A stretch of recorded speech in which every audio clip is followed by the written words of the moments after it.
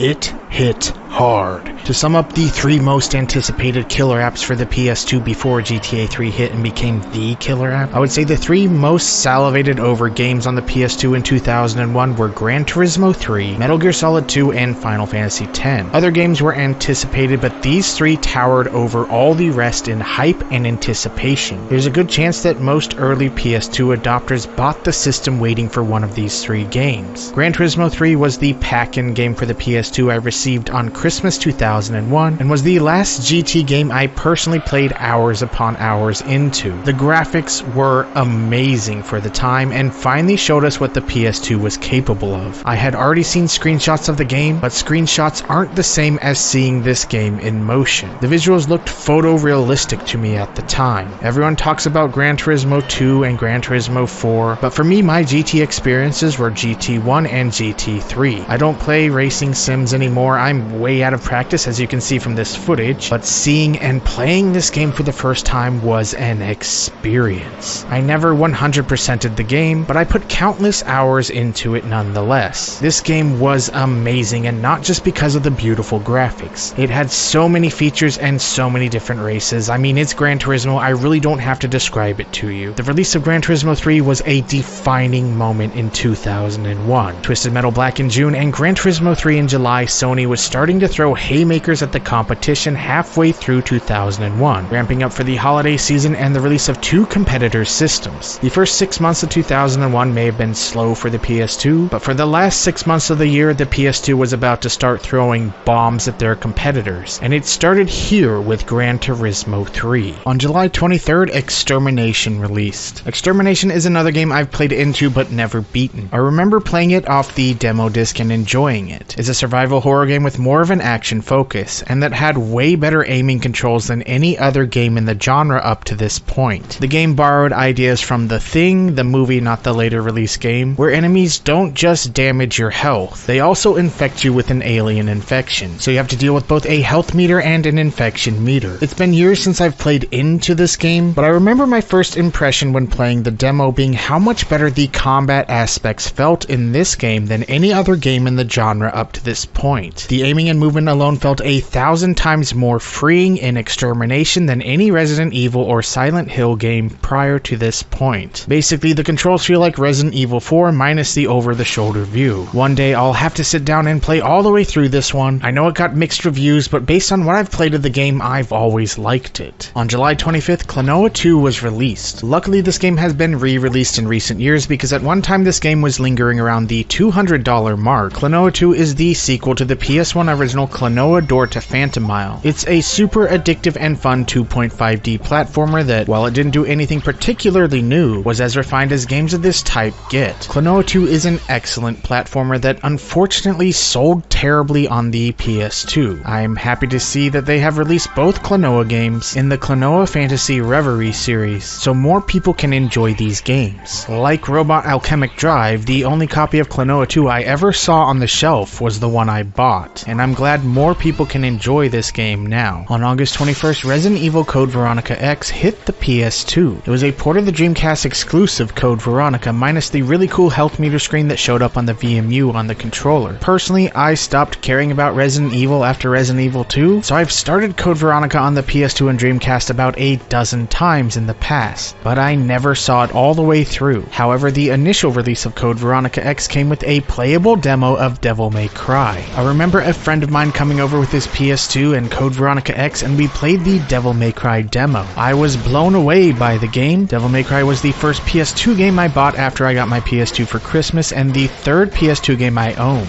Someday I may eventually play through Code Veronica X, but I will always appreciate it for introducing me to Devil May Cry. On September 9th, Dave Mirra Freestyle BMX 2 released, and I love the Dave Mirra series. Dave Mirra 2 is excellent. For most people, Tony Hawk was their game on the PS1. While I enjoyed the Tony Hawk demo on the Summer 99 Jam Pack, it was Dave Mirra Freestyle BMX that I ended up playing as much as everyone else played Tony Hawk. Dave Mirra 2 expanded on the ideas of the genre, and had design elements that would later be perfected in Aggressive Inline and Tony Hawk 4. Dave Mirra 2 showcased why Z-Axis was the only serious competitor to Neversoft. Too bad BMX XXX was complete crap, but the rest of Z-Axis's extreme sports games were excellent. Activision liked their games so much they eventually bought Z-Axis and then disbanded them in EA fashion. On September 24th, Eco, Silent Hill 2, and Spy Hunter released. Eco came out and slipped under the radar at the time. Everyone knows how brilliant the game is now, but it took many years of word of mouth and even EGM Hidden Gems articles to get the word out about this game. I remember enjoying the demo of the game and really enjoyed the game whenever I finally acquired it years later. The game is as much a piece of artwork as it is an intelligently designed puzzle-heavy action-adventure game. The game is relatively short, but as we all know now, is still a PS2 classic. Like Code Veronica X, Silent Hill 2 is a game I have started a dozen times over the years, but never got around to actually playing all the way through it. I did watch a friend play through large portions of the game back in the day. I really liked the improved combat, and like the original, which I did play all the way through and enjoy, that amazing Silent Hill atmosphere. I know the remake recently hit, but I'll stick to the PS2 version for my first playthrough of the game. The remake doesn't really interest me, but the original still does. I remember this game getting mixed review scores when it hit. PSM gave it a 7 out of 10, citing the convoluted story that is, quote, like reading a poorly written novel, the sometimes cryptic puzzle solutions, and the fact that it didn't really raise the bar for the genre as reasons it was slightly disappointing. Spy Spy Hunter is a game I enjoyed playing the demo of years ago, but have yet to get around to playing it since I've owned it. I've never beaten the required training mission, which you're seeing here, because I still haven't beaten it. However, Midway was on a roll in the PS2 era, remaking their arcade classic franchises and publishing some of the most criminally underrated games of that generation. Spy Hunter sold well enough to become a greatest hit, and is fondly remembered among its fans. Someday I'll beat that pesky training mission and play through the full game. Ending September on the 30th, Guilty Gear X released. For the longest time, the only two names worth caring about in 2D fighters were Capcom and SNK. Then Arc System Works released Guilty Gear on the PS1 in 1998, and a new contender was born. In 2000, they released the follow-up Guilty Gear X to the arcades and the Dreamcast, with the PS2 port of the game coming in 2001. I've never delved particularly deep into the Guilty Gear games, but I've always had fun whenever I boot up X or X2 on my PS2. The 2D sprite work is animation quality. It really puts the low-res pixelated sprites in Capcom and SNK fighting games to shame. The gameplay is excellent as well. As someone who's only ever been a novice at this series, it's easy to pick up and play and feels incredibly smooth. This is definitely a series I want to explore more in the future and get better at, because I can tell by the quality of the gameplay that it's a series that's just as worthy to be mentioned in the same sentence as Street Fighter and the King of Fighters. On October 14th, Sony Santa Monica Studios released Kinetica, which is one of my favorite futuristic style racers on the system, featuring human characters racing in kinetic suits, which allows them to race up the sides of walls and on ceilings. Players can earn boosts by completing tricks either on the ground or mid-air. It was really a fun mixture of Wipeout and SSX. The game is really challenging but really fun. The graphics engine used in the game would later go on to be used in God of War. Kinetica got a lot of promotion through advertisements and demo discs, but I'm not sure how well it sold overall. Regardless, I've always really liked this game, and it also has an awesome soundtrack to boot. On October 16th, the hotly anticipated Devil May Cry hit.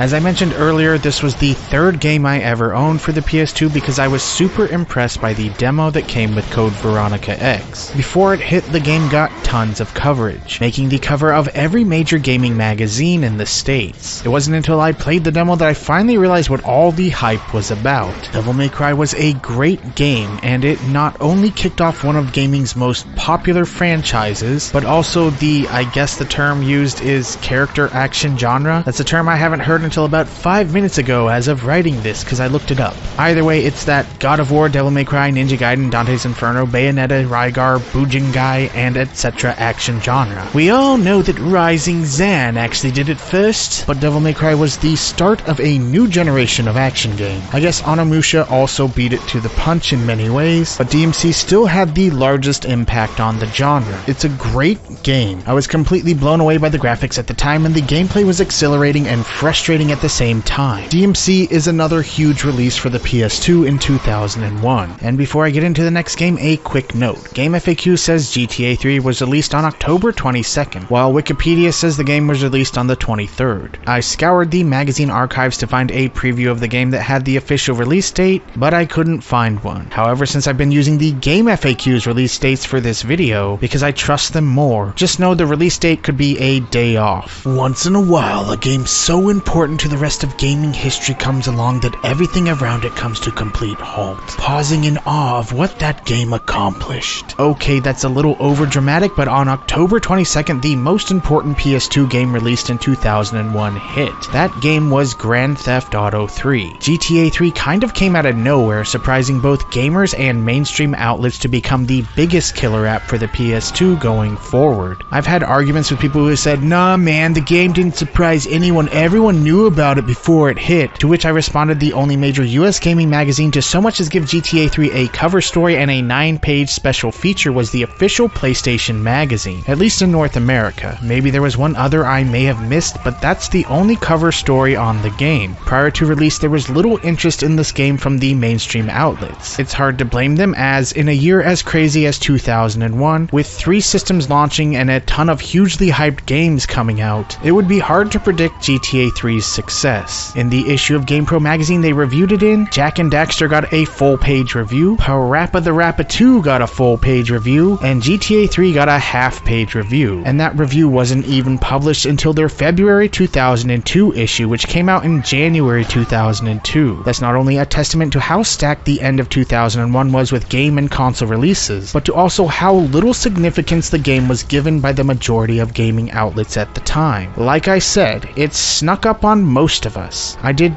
pour an exorbitant amount of hours into this game back in the day, but I actually put most of my GTA hours into Vice City, which is still my favorite game in the series. GTA 3 was the most important release for the PS2 in 2001. It was the game we didn't know we needed until we played it, and it was a massive system-selling killer app for the PS2. Project Eden was also released on October 22nd and is still my favorite core design release on the PS2. Project Eden is an up to 4-player action puzzle game hybrid with a unique Blade Runner style atmosphere and some technical glitches that can sometimes stop progression. Every player in the squad has different abilities that are used in solving the puzzles in the game, and switching between them on the fly when playing by yourself is as simple as hitting the D-pad. I've always found this game to be incredibly engaging. Flawed, yes, but I've always really liked this game despite its quirks. On October 30th, Smuggler's Run 2 Hostile Territory and Tony Hawk's Pro Skater 3 hit. Smuggler's Run 2 featured more of the same intense mission-based driving gameplay as the original Smuggler's Run with graphical improvements. I still haven't really played much of this game. I played quite a bit of the original with a friend back in the day, but Smugglers 2 has that same addictive and infuriating gameplay that keeps you coming back for just one more try, no matter how many times you fail a mission. I can beat it this time, I know it guys, I can beat it. I own it on the GameCube and PS2, and it's still fun. Tony Hawk's Pro Skater 3 was the next generation Tony Hawk game that fans were salivating to have. I personally really haven't played Tony Hawk 3. I played the original on the Dreamcast, somehow skipped the next two, and played the crap out of Tony Hawk 4 on the GameCube. A friend gave me that version for free, so that's why I played the GameCube version, and I haven't really touched much of the series since. Tony Hawk 3 had beautiful next-gen graphics and the coolest feature, online play before Sony even released the network adapter for the PS2. If you had a USB Ethernet adapter or 56K modem, yes, this was still in the days of 56K gaming, you could play this game online through GameSpy servers. The PS2's official network adapter wouldn't be released until mid-August of 2002, so it was pretty awesome that Tony Hawk's Pro Skater 3 had online play around 9.5 months before the network adapter was even released. On October 31st, Soul Reaver 2 hit, and while I was definitely excited to play it because I loved the original, when I finally got around to playing it years after its release, I wasn't exactly enthralled with the game. I never beat it, but I played a number of hours into it, and while I still adore the original Soul Reaver, the second one just felt like it had a lot less, well,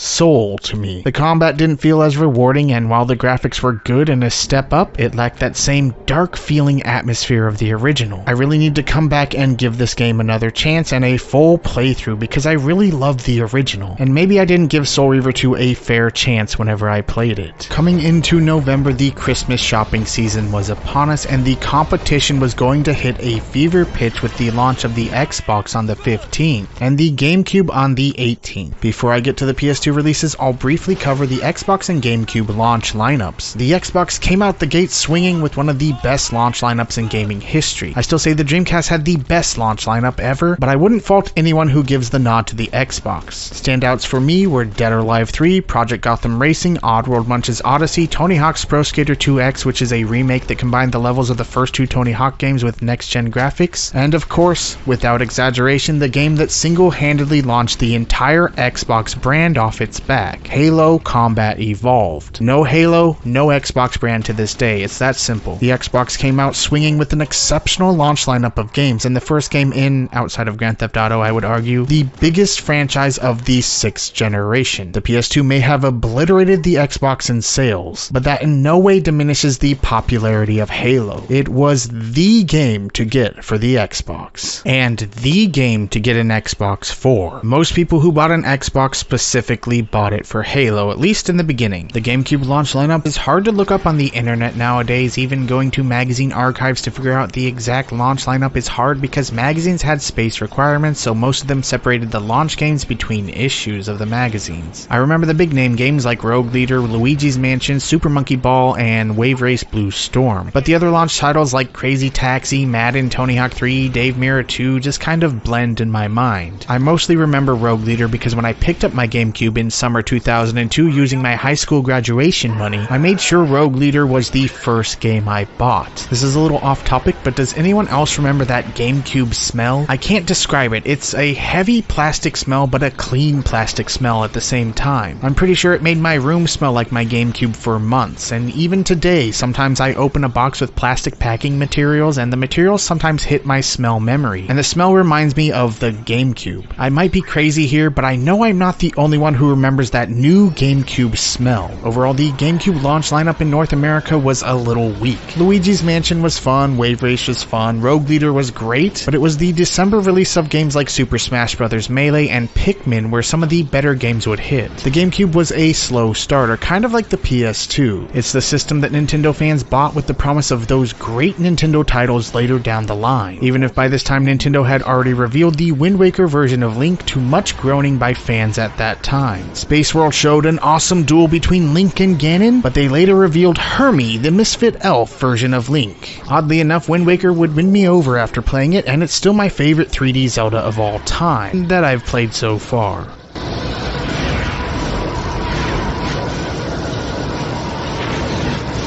And now back to the regularly scheduled PS2 in November. On November 1st, Ace Combat 4 Shattered Skies was released. Last time I played this game, the laser lens in the PS2 I was using had a big chunk break off of it, so I've still yet to play through it. However, what I have played of the game is excellent. It would have been really exciting for fans to see this next-gen version of Ace Combat in action with brand new graphics and all these stunning visual effects the PS2 was capable of, and now with a story narrative woven into the game. The game reviewed well and fans loved it. Someday I'll play more of this game, hoping it doesn't break another PS2 on me. The original Burnout was also released on November 1st. I actually don't own the original game in the series, but it's worth mentioning because its sequels would become some of the best and most beloved racing games on the PS2. On November 5th, Splashdown and SSX Tricky were released. I can't find my copy of Splashdown at the moment, so here's footage from the trailer. Looking back, I actually played this game a lot and really enjoyed it. It's Rainbow Studios' take on the Wave Race formula, and the tracks are full of shortcuts or routes I would just make as a shortcut. The graphics were beautiful for the time, the water effects weren't as good as say Wave Race, Blue Storm. I really liked the soundtrack in the game too, and I remember the first time I figured out how to submerge underwater and then pop up to do a backflip in the game, something that's technically not even an available trick in the game, but I would do it all the time after that. I also love the hilarity of the giant octopus that grabs you and launches you across the map if you travel too far from the course, which is a Rainbow Studios trademark.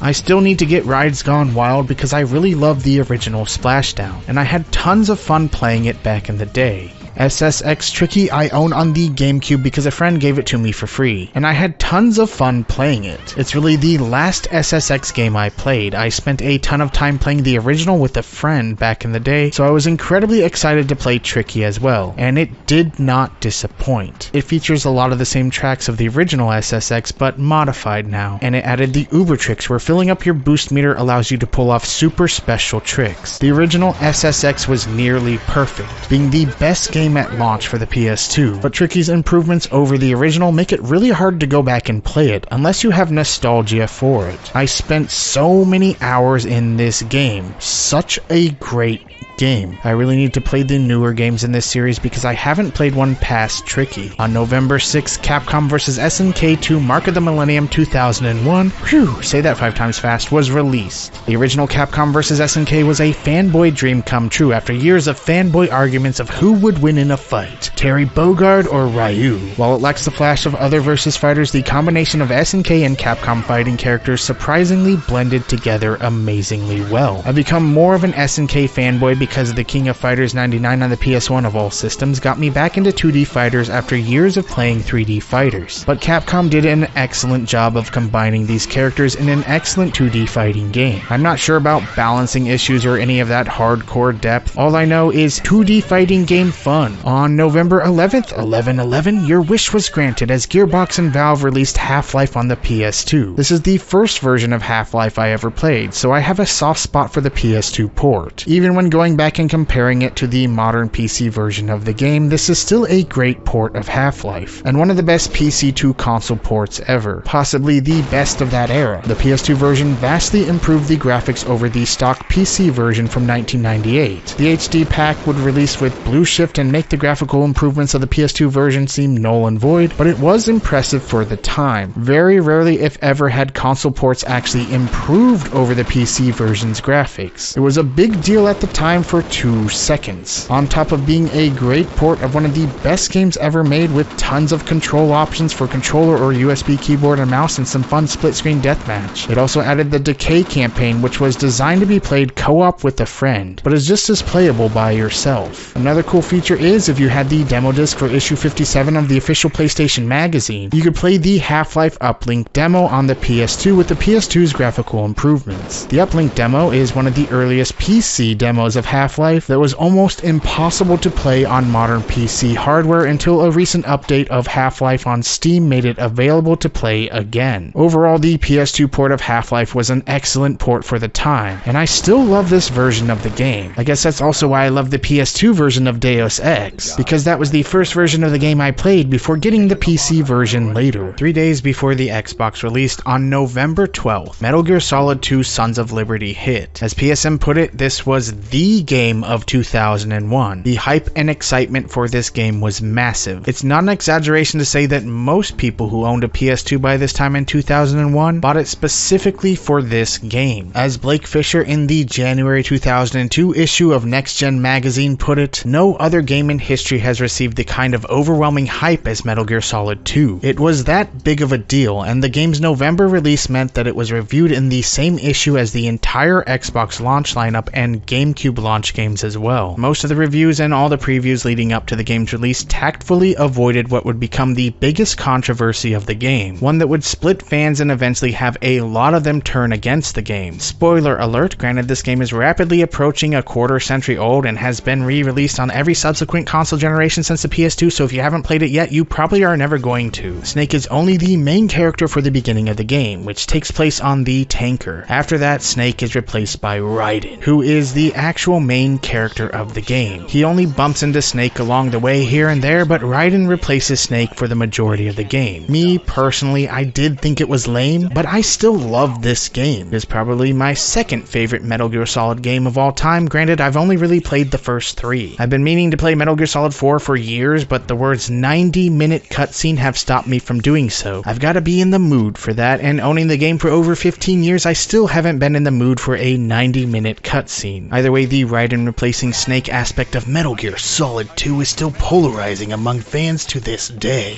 I have a friend who is a massive Metal Gear Solid fan. He literally bought every version of Metal Gear Solid he could, including the PAL version, the international version, the document of Metal Gear Solid 2, just to name a few. He was Metal Gear Solid nuts. He was so mad about the change, he hated Raiden so much that after beating the game all the way through a couple of times, he absolutely refused to play the Raiden parts of the game. He would play the tanker portion only and say, well, I just beat the game after completing the Snake only scene. People have warmed up to Metal Gear Solid 2 more in recent years, but replacing Snake with Raiden was and always will be seen as a controversial move, and one that fans are still split on. On November 13th, James Bond 007 Agent Under Fire released. I really couldn't care less about this game when it hit. Watching friends play it didn't do much for me either. I was in the if it's not made by Rare, who cares camp. I looked at it as a less good imitation of GoldenEye. However, eventually playing games like The World Is Not Enough on the N64 and later Bond games helped me come around to the fact that there were good Bond games released after GoldenEye. Coming back to Agent Under Fire, I've realized it's a good game in its own right. It's not the best shooter ever or even the best Bond shooter, but it's fun for what it offers. This isn't a bad game at all. If you're like me and turned your nose up to this game back in the day because it wasn't made by Rare, it's worth giving another chance. The gunplay is solid, the level designs during the first-person shooter elements mirror the mission-based designs of GoldenEye, and the addition of Bond moves for scoring during the missions is a nice touch. It's a solid game overall. November 18th saw the release of the GameCube and WWF SmackDown. Just bring it. I have fond memories of playing this game with my fellow teammates on my high school wrestling team my senior year. One of my coaches had this game, and after an extra long practice, we all went to his house and played 4-player Tekken Tag tournament matches, and I mostly watched as they played Just Bring It. Graphically, the game wasn't a huge step up from PS1 graphics, but I was incredibly impressed by features like being able to play the Hell in a Cell match. I mostly played Here Comes the Pain for my PS2 wrestling fix, but I do have good memories of just Bring It. Hey, the match is over!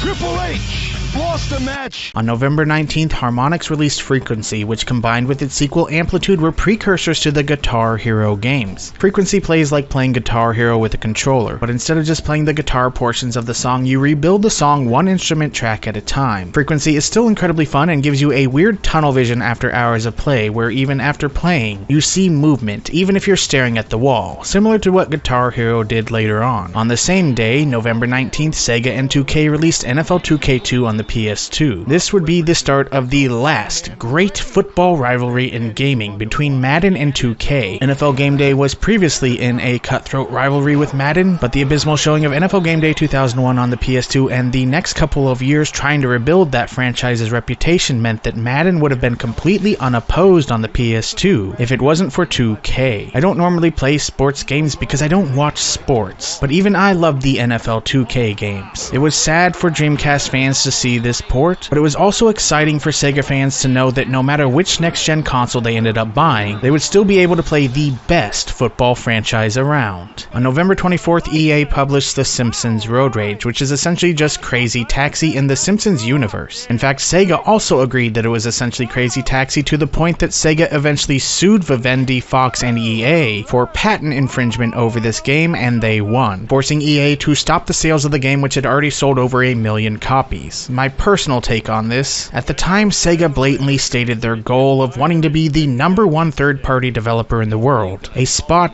taken by EA at that time. This is just my opinion, but I think Sega was being a little petty and decided to sue EA to take them down a peg. It sets a bad precedent to sue over a game that clones another game because otherwise the entire gaming industry is in trouble right now. As it stands though, even if you were a huge fan of this game, there's almost no chance it will ever be remade or remastered, at least not without Sega's permission. Luckily, the game did sell over 1 million copies, so it's not ultra rare to find out in the wild. You can still find Xbox and PS2 copies of the game for under $20. The GameCube version is a lot more expensive because the GameCube market is stupidly overpriced because it became the trendy console to collect for. Look at me, I'm so trendy collecting for the GameCube, paying $50 for a game that's $15 on the Xbox that runs better and looks better on the Xbox, but I'm being trendy. On November 26, Dynasty Warriors 3 was released, and even though Dynasty Warriors 2 was a great launch game, I would say it's the third game where this series really took off. Would Koei milk this franchise to death? Absolutely, but that never stopped die-hard fans of the franchise from buying every game. I'm a fan of the series, but more of a casual fan, and I really enjoy Dynasty Warriors 3. My brother ended up giving me almost the entire series on the PS2 later because he was one of those die-hard fans that bought every game in the series. Starting December out strong, Baldur's Gate Dark Alliance was released. PC Baldur's Gate fans would scoff at the watering down or consoling up of the franchise for console gamers, but it was still an excellent hack-and-slash RPG in its own right. It was also geared towards two-player co-op, so if a game like Gauntlet Dark Legacy was too shallow for your tastes, Dark Alliance would be the perfect blend of depth and playability. Graphically, the game looked amazing for the time. The Snowblind engine was a beautiful engine for its time, and who can forget those awesome rippling water effects? The Snowblind engine would be used in 8 more games over the next decade, running games like The Bard's Tale and Champions of Norath. You can always tell the engine by those water effects. On December 4th, well, Jak and Daxter was released. My review of the game is still coming, however, as you can see, this game was released in an insane season of gaming. 2001 was an obscenely competitive year that really laid the groundwork for the PS2 for the rest of its life. While not on the level of anticipation as Metal Gear Solid 2, Jak still managed to be a hotly anticipated game in its own right. Some reviews panned it for being a kid's game, a collectathon, and so on, but the game sold well and is still beloved by fans like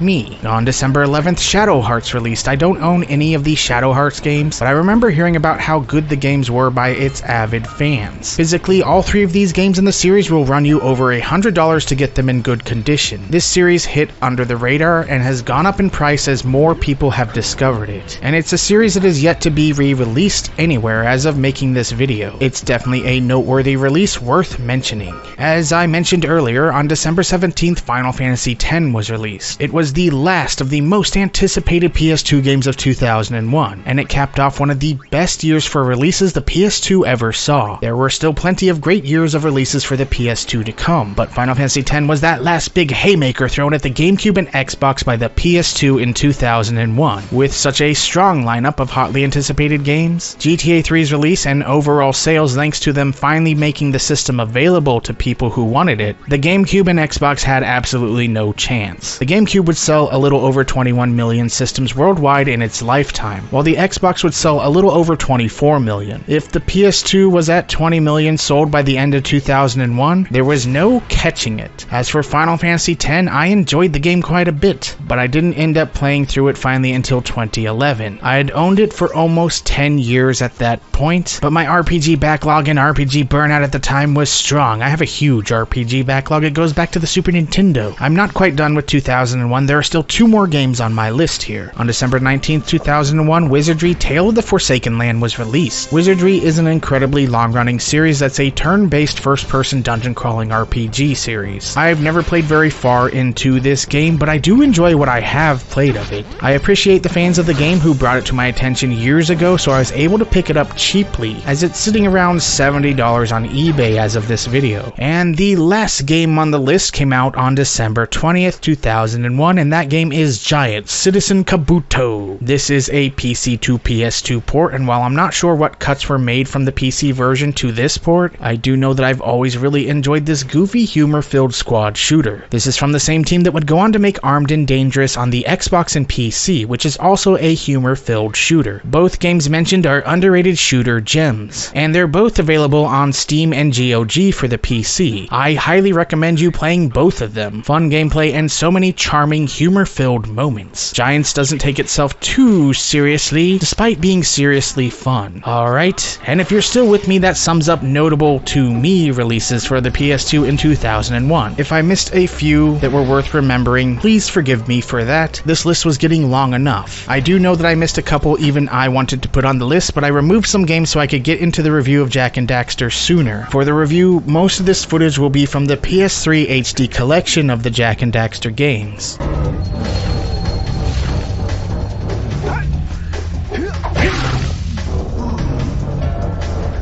So I didn't play a lot of 3D platformers on the PS1 or N64. I rented Mario 64 and liked it well enough at the time, but the rest of the genre didn't really interest me during the 5th generation. I owned all 3 Crash Bandicoot games and I did play them, but they weren't exactly full 3D platformers either, as they had fixed camera angles. I didn't play Spyro, I didn't play Banjo, I didn't play Ape Escape, I didn't play Conker, I didn't play any of those games until much later. The only traditional 3D platformer I did own and play during the 5th generation was Donkey Kong 64, and the only reason my brother and I bought that one was because the game was $40 at the time and came with the expansion pack, while the expansion pack alone was $30. So basically we bought Donkey Kong 64 so we could play Perfect Dark, and got 2 games for around the price of 1 game in an expansion pack. I did end up playing around 21 hours into DK64, so it was the main 3D platformer I played in the 5th generation. I played a lot of RPGs, a lot of action-adventure games, a lot of 3D fighters, and a lot of GoldenEye, but I left the quote-unquote kiddie platformer genre to the kids. I mean, I was in junior high whenever I got my PlayStation, so I wasn't looking to do kiddie things. However, looking back even in these 16-bit days, I didn't play a lot of platformers outside of the required Mario and Sonic and occasionally some Donkey Kong Country at a friend's house. Looking back at DK64, I actually do like the game. I've been very hard on this game in the past. The general gameplay is fun, the controls are tight, the graphics looked amazing to me at the time, and even the camera controls were pretty good. In fact, a lot of the reasons I avoided a lot of early 3D platformers was because their camera control systems were terrible, unruly, and had you jumping blind most of the time. My biggest complaint with Donkey Kong 64 was there's way too much to collect in this game. Way too much. The amount of stuff to collect in this game is beyond overwhelming, and mix that with items that can only be collected by each individual character, and you have more than enough for 5 3D platformers packed into just 1 game. I put a good 21 hours in and called it good enough. I'd had my fill. As I write this, I realize that I certainly don't hate Donkey Kong 64. There's top-notch quality behind it. There was just way too much stuff to collect for the sake of collecting in this game, and no real benefit to collecting or not collecting that stuff. As I stated at the beginning of this video, I was actually very interested in Jak and Daxter before it hit. I didn't really play 3D platformers, but this was a new generation, and I was willing to give a lot more genres a chance, especially with the huge jump not only in graphics but in smoothness of play. I did enjoy Crash Bandicoot, and I knew that Naughty Dog wouldn't disappoint. The friend I mentioned whenever I was going over Metal Gear Solid 2, the one who's still mad about Raiden, was kind enough to lend me Jak and Daxter for an extended period of time in 2002. Jak and Daxter was the first 3D platformer I played all the way through, and not just played all the way through. The first one I said, you know what, I'm going to 100% this game, and that's almost what I did. The thing I really liked about the collecting in this game is that it's more streamlined in feel. Whereas Donkey Kong 64 threw tons of miscellaneous collectibles your way, Jak and Daxter was a lot more Mario 64 in its collecting. Each stage had a set amount of power cells to find, some are cleverly hidden throughout the levels, others are out in the open and easy to find, but you usually have to climb up to get them. Usually there's an obstacle course or something in the way stopping you, while others required completing certain objectives within the levels to get. And every stage has 7 scout flies to find within them. The scout flies were a lot like the red coins in Super Mario 64.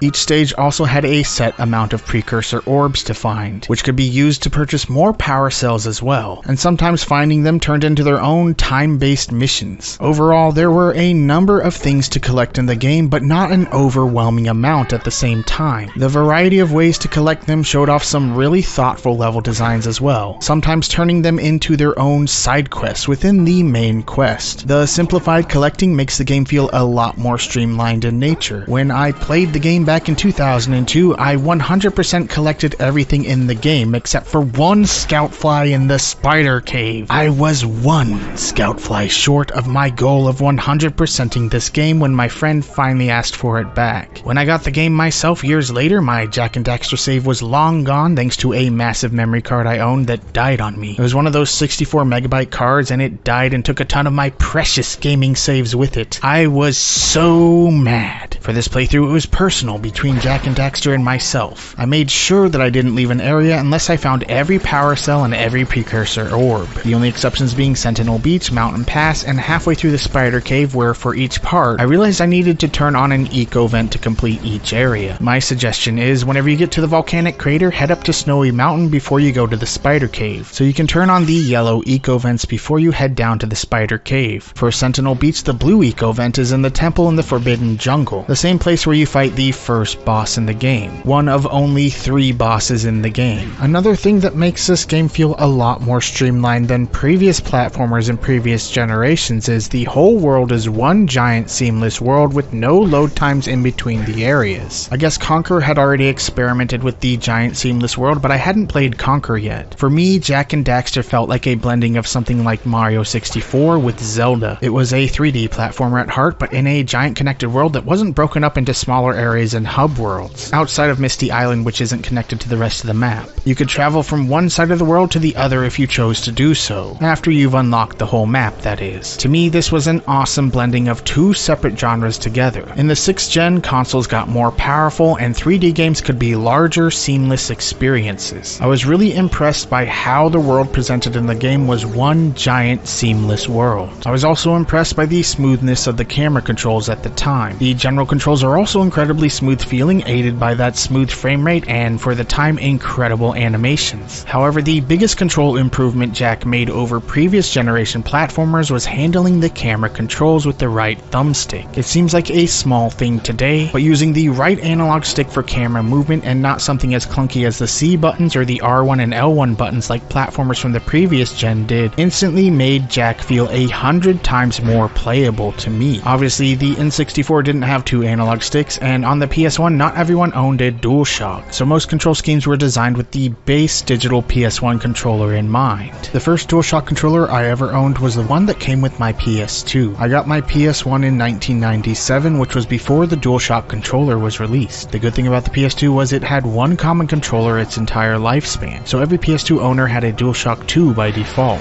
Developers could then create or refine established control schemes around a common controller now, and smooth out a lot lot of previous gen control schemes. I remember my first impression of the game was obviously just how good the game looked. Even with a composite cable, this game looked great for the time. The vibrant colors, detailed textures, foliage, smooth animations, and really cool day-to-night cycle, and a lot of other small effects and details really brought the world in Jak and Daxter to life. The only hit to the graphics I remember thinking at the time were the water effects looked a little flat. Crash 3 showcased that Naughty Dog knows how to make some beautiful water effects. The water effects in Jak are decent for the time, but not as good as they could have been. Coming back to play the game, another graphical issue I didn't notice at the time because it felt so revolutionary to me is the camera acts like a solid object, meaning it does get caught up on objects and can't turn around in narrow hallways. However, for the time, the camera controls felt revolutionary in just how buttery smooth they were. Using the right analog stick to manipulate the viewing angle on the fly removed the frustration of feeling like you were constantly battling the camera to get a good angle to make a jump. Compared to the clunky camera controls on N64 and PS1 games, Jak's camera system is as smooth as butter. Very rarely do you even have to think about the camera in the game, which makes for a much smoother feeling 3D experience. There are some occasional poorly chosen developer fixed camera angles that make some jumps a lot harder than they should be, but for the most part the camera control was exceptional for the time and still works great by today's standards with a few hiccups here and there. I probably don't have to tell you the story, but here's a quick recap. The game starts out with Jak and Daxter creeping around Misty Island, where they were warned not to go by the Green Sage. One thing leads to another, and Daxter falls into a vat of dark eco and is transformed into an Ottsel, half otter, half weasel. This starts the boys out on their journey to find the Dark Sage and try and find a cure for Daxter's new condition. However, they quickly discover a deeper, more dangerous plot. Not all is as it seems in Jak and Daxter's world. After a quick training session at Geyser Rock to teach you the game's basics, you are then set free to explore the world. Sandover Village is the opening hub of the game, and it helps set the tone for the rest of the game. Interacting with the villagers will assign Jak and Daxter essentially side quests to complete in the game, with power cells as the reward. In fact, the whole point of the game is to collect as many, if not all, 101 power cells in the game, full collection of which grants players the good ending in the game. There are also some tough obstacle course sequences in the game that can be learned through trial and error, and a lot of deaths, and a lot of falling back to the bottom to have to start again, like the portion of the spider cave where you have to climb all the way up to the top of the giant robot. I fell to the bottom so many times that I stopped recording footage after a while so as not to waste hard drive space on repeated failed attempts. And coming back and replaying this game, I could kind of see shades of where the series was eventually headed. When you finally acquire enough power cells in one area, the next area is opened up through the guise of gaining enough power cells to upgrade your anti-gravity zoomer, allowing you to progress to the next portion of the world by playing a driving scene where you traverse either giant valleys filled with lava or forest valleys filled with dynamite explosives. There is also an entire portion of the game, the Precursor Basin, which takes place entirely on the zoomer, where Jak has to complete time trial style missions and some challenging jumps, as well as chase down a set number of lurkers. The zoomer portions add a good degree of variety to the game. Outside of the zoomer portions, the regular, I guess I'll call them missions if you will, to find and collect every power cell in each area of the game have some really thoughtful designs behind them and how varied they can be. There are a lot of times where you can just purchase new power cells from either talking statues or NPC characters in each area. However, there is a good variety in the other ways to acquire them throughout the game. Sometimes it's just as simple as making your way through an obstacle course to get to the power cell, while other times it's from completing NPC assigned objectives like chasing down that sculptor's muse. Other times they are carefully hidden and require careful observation to the environment to notice. One particular example of this is in the volcanic crater, where there is a hidden box on a ledge right outside the entrance to the spider cave. For this run, I had a vague memory that there was one hidden somewhere up high. I had to cave in and check an FAQ. To break this box, you have to go into the spider cave, immerse yourself with yellow eco from an eco vent, which allows Jak to shoot fireballs, and then book it back to the entrance, hoping that you'll have just enough time to shoot at least one fireball and hope it hits the mark. When playing through it this time, I have no idea how I ever saw the box back in the day, but I did realize that the 16:9 aspect ratio does cut off a lot of your vertical view field in this game. Even the original PS2 version of the game has an option to play it in 16:9 widescreen. However, I did notice that the widescreen aspect ratio made some scenes like the fishing minigame, for example, a lot more difficult with a smaller field of vision. I would say the game plays best in the 4:3 aspect ratio because of the better vertical view field. It feels like it was mostly designed with a 4:3 aspect ratio in mind. The controls in the game feel smooth, not just the camera, but all the moves are easy to pull off, and the quality of the animation makes them look sleek. Naughty Dog spent a lot of time refining the animations in the game, so the transition from one to the next blends into the next one smoothly. Jak has a spin attack, an homage to Crash Bandicoot, a dashing punch, a double jump, and many more maneuvers. You can even double jump towards a platform, then hit a spin dash for an extended jump, or do a rolling jump maneuver to make long jumps. All the controls feel great to use overall. Add in the easy to maneuver camera and that smooth frame rate, and Jak really does feel like a next generation jump up from the previous generation platformers. No longer constrained by the hardware and wonky early 3D design philosophies. The game didn't do anything particularly new, but it updated and refined design elements from the previous generation for the next generation of consoles. It felt like a huge step up to me at the time. Graphically, again, this game looked beautiful to me at the time. There's something about being on the beach in the midday sun, hearing the relaxing background music, and seeing a house on the beach that captures your imagination, making you wonder what it would be like to live in that house. It's kind of an abstract effect that games can have on you, something that captures your imagination, where you can imagine actually living there. I wonder if that's what Ken Kutaragi meant with all this talk about 4D gaming. For this playthrough, I took no chances. I made sure to collect and find every power cell and every precursor orb before leaving an area. I was dead set on avenging my one missing scout fly. What that means is my playthrough this time was a lot more grindy in nature, so there was a lot of footage I didn't bother capturing, like finding that last scout fly in the spider cave. I did it, but I forgot to record it. This also translated into taking my time in the zoomer scenes, going back to collect a precursor orb should I have missed it when zooming through those levels. It took longer, but it was also incredibly rewarding in its own right. Speedrunning is cool and all, but there's something more incredibly satisfying to me about finding every secret area and hidden thing in the game. Some of my favorite old gameplay channels on YouTube used to be the ones that took their time and found every secret in a game. For me, that's 100% more satisfying to watch than any speedrun. Like I said, speedrunning's cool, it's just really not my thing. 100%ing Jak and Daxter was actually fairly challenging for a game that most reviewers at the time dismissed as a kiddie game. The game definitely isn't as challenging as Jak 2, but it certainly has its moments. However, grinding in this game felt incredibly satisfying to do. There were some frustrating parts about collecting everything, mostly having to replay large portions of an area after falling down or dying. The checkpoint system tends to put you a lot further back from where you died, which can sometimes lead to tediously replaying portions of the game over and over again, starting to make those simple mistakes because you're rushing through hoping to get back to where you were previously, so you die 10 extra times trying to get back to it. Objective by objective, power cell by power cell, precursor orb by precursor orb. I finally managed to collect everything in this game, beat it, get the good ending, and earn my first ever platinum trophy as well. I've never been a platinum trophy hunter myself. Achievements and trophies are cool and all, but I've never been an achievement bro. I don't really care about achievos, bro. The only reason I obsessively 100%ed this game was to avenge my personal vendetta against Jak and Daxter. Platinuming the game was a side benefit to avenge myself against this game. In the end, I still really love this game. It's easily my favorite Jak and Daxter game, as I wasn't big on the Jak Theft Auto direction Jak 2 and 3 went. To me, the pure platformer direction of the original has always appealed a lot more to me. I bought Jak 2 but didn't play much into it, but I later bought Jak 3 and actually played a lot further into it than I did Jak 2, which helped me come around to the Jak Theft Auto gameplay style. I know the parroted argument first written in the PSM review of Jak 2, if I remember correctly, is to say, what other direction was Naughty Dog supposed to go with this series? I've seen that in numerous conversations on the internet over the years, but there were plenty of more platformer adventure game-esque directions they could have taken this series. Sphinx and the Cursed Mummy is a great example of blending those formulas together in a game that feels like a platformer version of Zelda. In the end, I like Jak 2 and I like Jak 3. They've grown on me, but the original Jak and Daxter will always be my favorite in the series, hands down. The bottom line: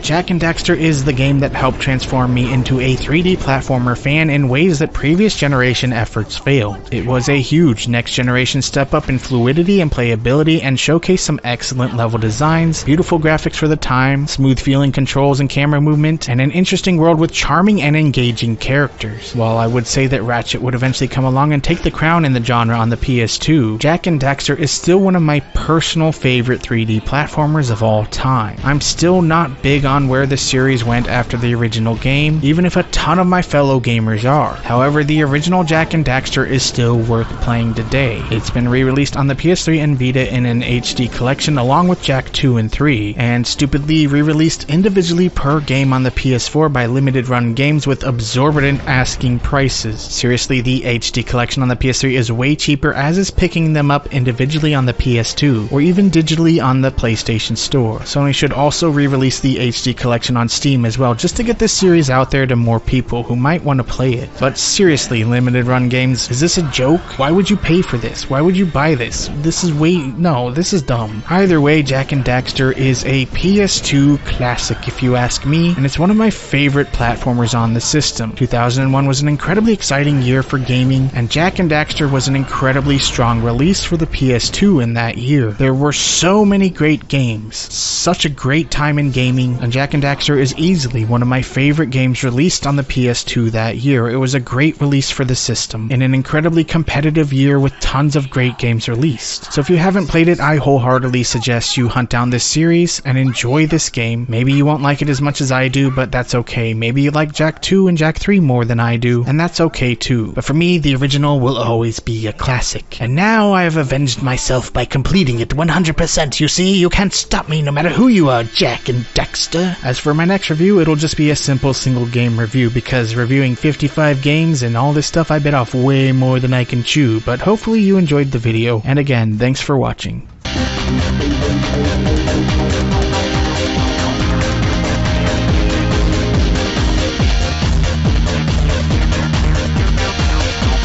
I would like to start off by apologizing for the fact that I had to mute the background music for all the gameplay footage in this review to avoid a copyright claim. Unfortunately, the music in Mirror's Edge is an instant DMCA claim, and while this review qualifies as fair use, I don't feel like fighting that claim. My apologies on this, because the music is such an important part of the game experience and really helps add to the atmosphere. I had to put some of my own poorly made music in the background just to have some extra noise. It's not great, but it's the best I can do considering the circumstances. On Christmas Day 1997, my brother and I received Tomb Raider 2 as a present. We ended up getting to the Opera House and then got stumped on a puzzle and couldn't figure out what to do next. So we did what most gamers who had access to gaming magazines that regularly published cheat codes did. We put in the level skip code. In fact, we level skipped for our entire first run through the game. That is, until you get to this level where you start out underwater and have no means of putting in the level skip until you find the entrance to the sunken ship, where you can find solid ground to then input the dancing level skip code.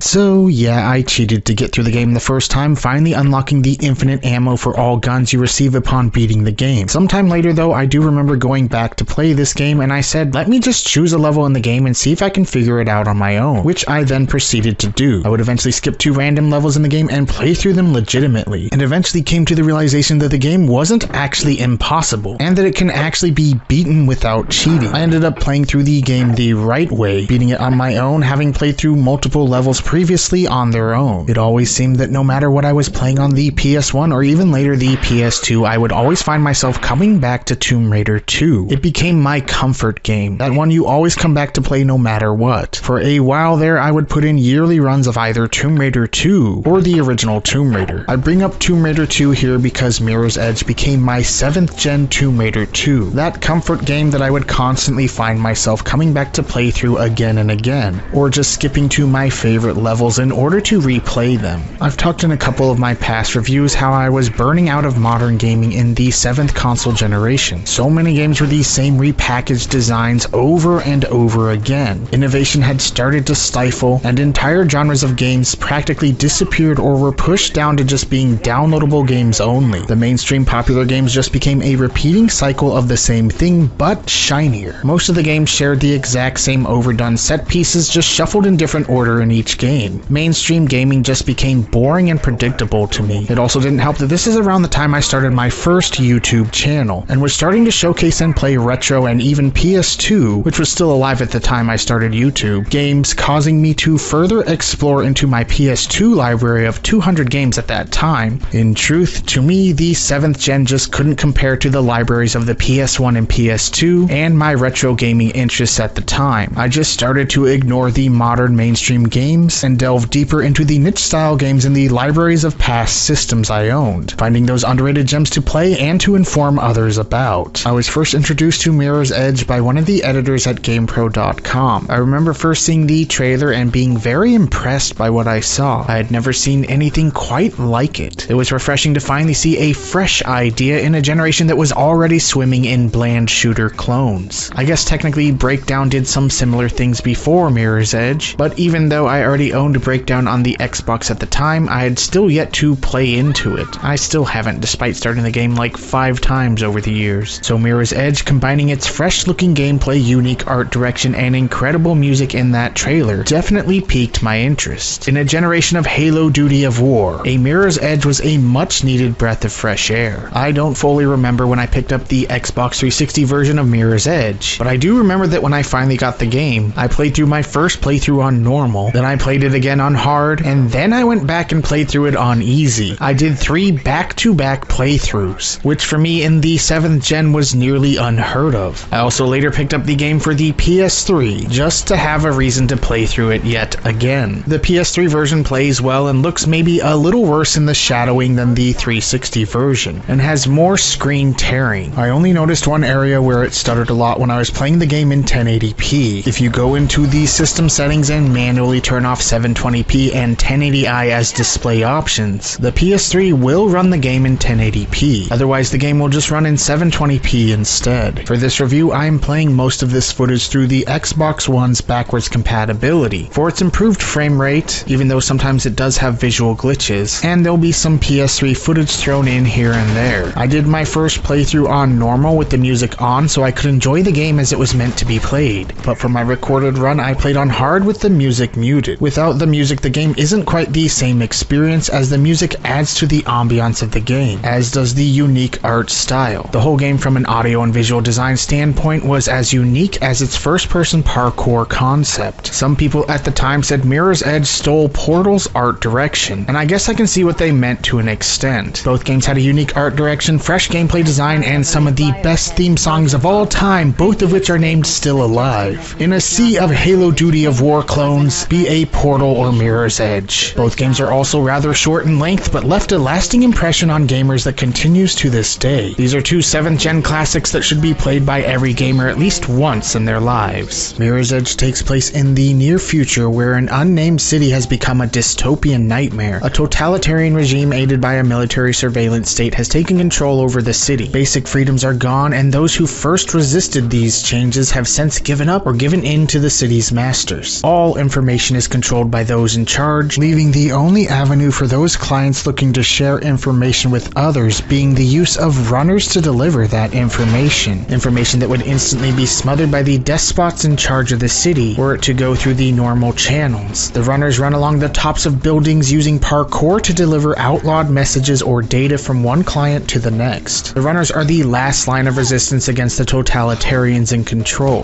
The game centers around Faith, a runner who quickly gets pulled into a quest to clear her sister's name and uncover details of a mysterious project named Icarus. The story unfolds through in-game cutscenes and through cartoon sequences that are reminiscent of those old Esurance commercials. From 1996 when Tomb Raider hit till 2008 when Mirror's Edge hit, great strides had been made in third-person action-adventure games to smooth out the clunky mechanics of early 3D adventure games into smooth-playing 3D games. As technology increased and games like Prince of Persia: The Sands of Time, Uncharted, and even the Crystal Dynamics Tomb Raider reboot series released, developers had expanded on that foundation of the original Tomb Raider series from a methodical, formulaic control design style into simplified and fluid-feeling experiences. Years of refinements to the genre and 2 console generation jumps in technology had vastly improved upon the formula. However, when it came to first-person games using similar mechanics, there were some games that added some action-adventure elements, like the ability to pull yourself up to a higher ledge, but these mechanics oftentimes felt clunky to use, and you could play through the entire game without even using them or realizing they were even a gameplay mechanic at all. As some people at the time put it, Mirror's Edge plays a lot like a first-person Prince of Persia, taking gameplay mechanics previously associated with third-person action-adventure games and smoothly transitioning them to work in a first-person adventure game. It combines the smooth climbing and wall-running mechanics of a Prince of Persia game with a more limited combat system than something like Breakdown, and even added some optional first-person shooter elements. The game is linear in nature, and due to the speed Faith can travel most environments, short, taking maybe 4 hours to beat all 9 levels in the game if you watch all these story sequences. There are pursuit portions of the level where Faith is being pursued and fired upon by the police, the puzzle scenes where Faith must make her way to the exit through a developer-designed obstacle course, and even some action sequences where Faith's route is blocked by the police, and the player is required to successfully take them out to progress. Some levels have different variations of these scenes as well. There's actually quite a bit of variety in the level designs. I'm happy to report that there are no forced stealth scenes in this game, which were so common in that generation. There are times where you can choose to be stealthy, but the only punishment for not is alerting the trigger-happy guards. As of making this video, Mirror's Edge is 15 years old, and its gameplay and design are still fresh feeling. It's just one of those evergreen designed games. The smooth-moving parkour elements of motion mixed with levels that are designed to take advantage of Faith's entire repertoire of moves, to the storytelling mechanics, surprise ambushes by police forcing you to run from pursuers at a moment's notice, or getting new instructions radioed into you at a moment's notice to keep you on your toes, keep you moving forward, sometimes in the frantic panic of being pursued, or in quiet times where the game is slowed down as you traverse a carefully designed puzzle section. There will be tons of excitement for a while and then a period of peace. Sometimes Faith is being pursued, other times she's pursuing someone else. The pacing and design in the game are excellent. I really enjoyed the well thought out puzzle sections of the game, and the action scenes are also well thought out, always keeping you on your toes. There are some action scenes that are kind of frustrating and will lead to a lot of deaths and retries until you figure out how to beat them. However, once you learn your favorite path, these scenes become a lot easier to traverse in future playthroughs. Overall, the gameplay is engrossing and fun, and thanks to the thoughtful level designs, takes the parkour concept beyond just being some gimmick. It's so well implemented and ingrained in the design of the game that Mirror's Edge became its own unique experience that was only ever duplicated in feel by its sequel that took 8 years to finally hit the market. It's similar to Portal in that it's kind of in its own class of gaming, a subgenre that exists only to itself and its sequel. Truly a unique experience even to this day, as the concept never really took off, but some of the gameplay mechanics did. I'm not one to get into abstract concepts when it comes to games. I mostly just focus on the gameplay over everything else. However, aside from some really refreshing gameplay mechanics that open the door to new possibilities of movement and motion in first-person games, Mirror's Edge is also a piece of artwork in motion. From the color-based visual design where you can tell the developers took a lot of time carefully choosing the color schemes in each level, to the music in the game actually adding to the atmosphere. This game really is a piece of artwork in motion. And this is coming from someone who usually rolls their eyes when the topic of video games as art comes up. There was just something about the audio-visual design of this game that would capture my imagination and draw me into it even more. I remember going back to my favorite levels to listen to the music and take it slow to take in the scenery. I would look up the soundtrack on YouTube and even remixes of the soundtrack, and I would listen to them for hours. It's one of those games that had external effects on me that went beyond the gameplay. Mirror's Edge became that game that if I didn't know what else to play at the time, I would pop into my Xbox 360 and play through it again. Its art direction and music drew me into it as much as the gameplay did. Visually, I say it's still one of the most striking Unreal 3 engine games out there. As I've already said, Mirror's Edge successfully combined third-person action-adventure gameplay with first-person elements. There are first-person shooter elements in the game if you choose to engage in them. However, discovering the achievement of not firing a single round throughout the entire playthrough changed the way I play through this game. Once I achieved that achievement, every subsequent playthrough I played, I did it without firing a single round, except for the one round you're required to fire in the story.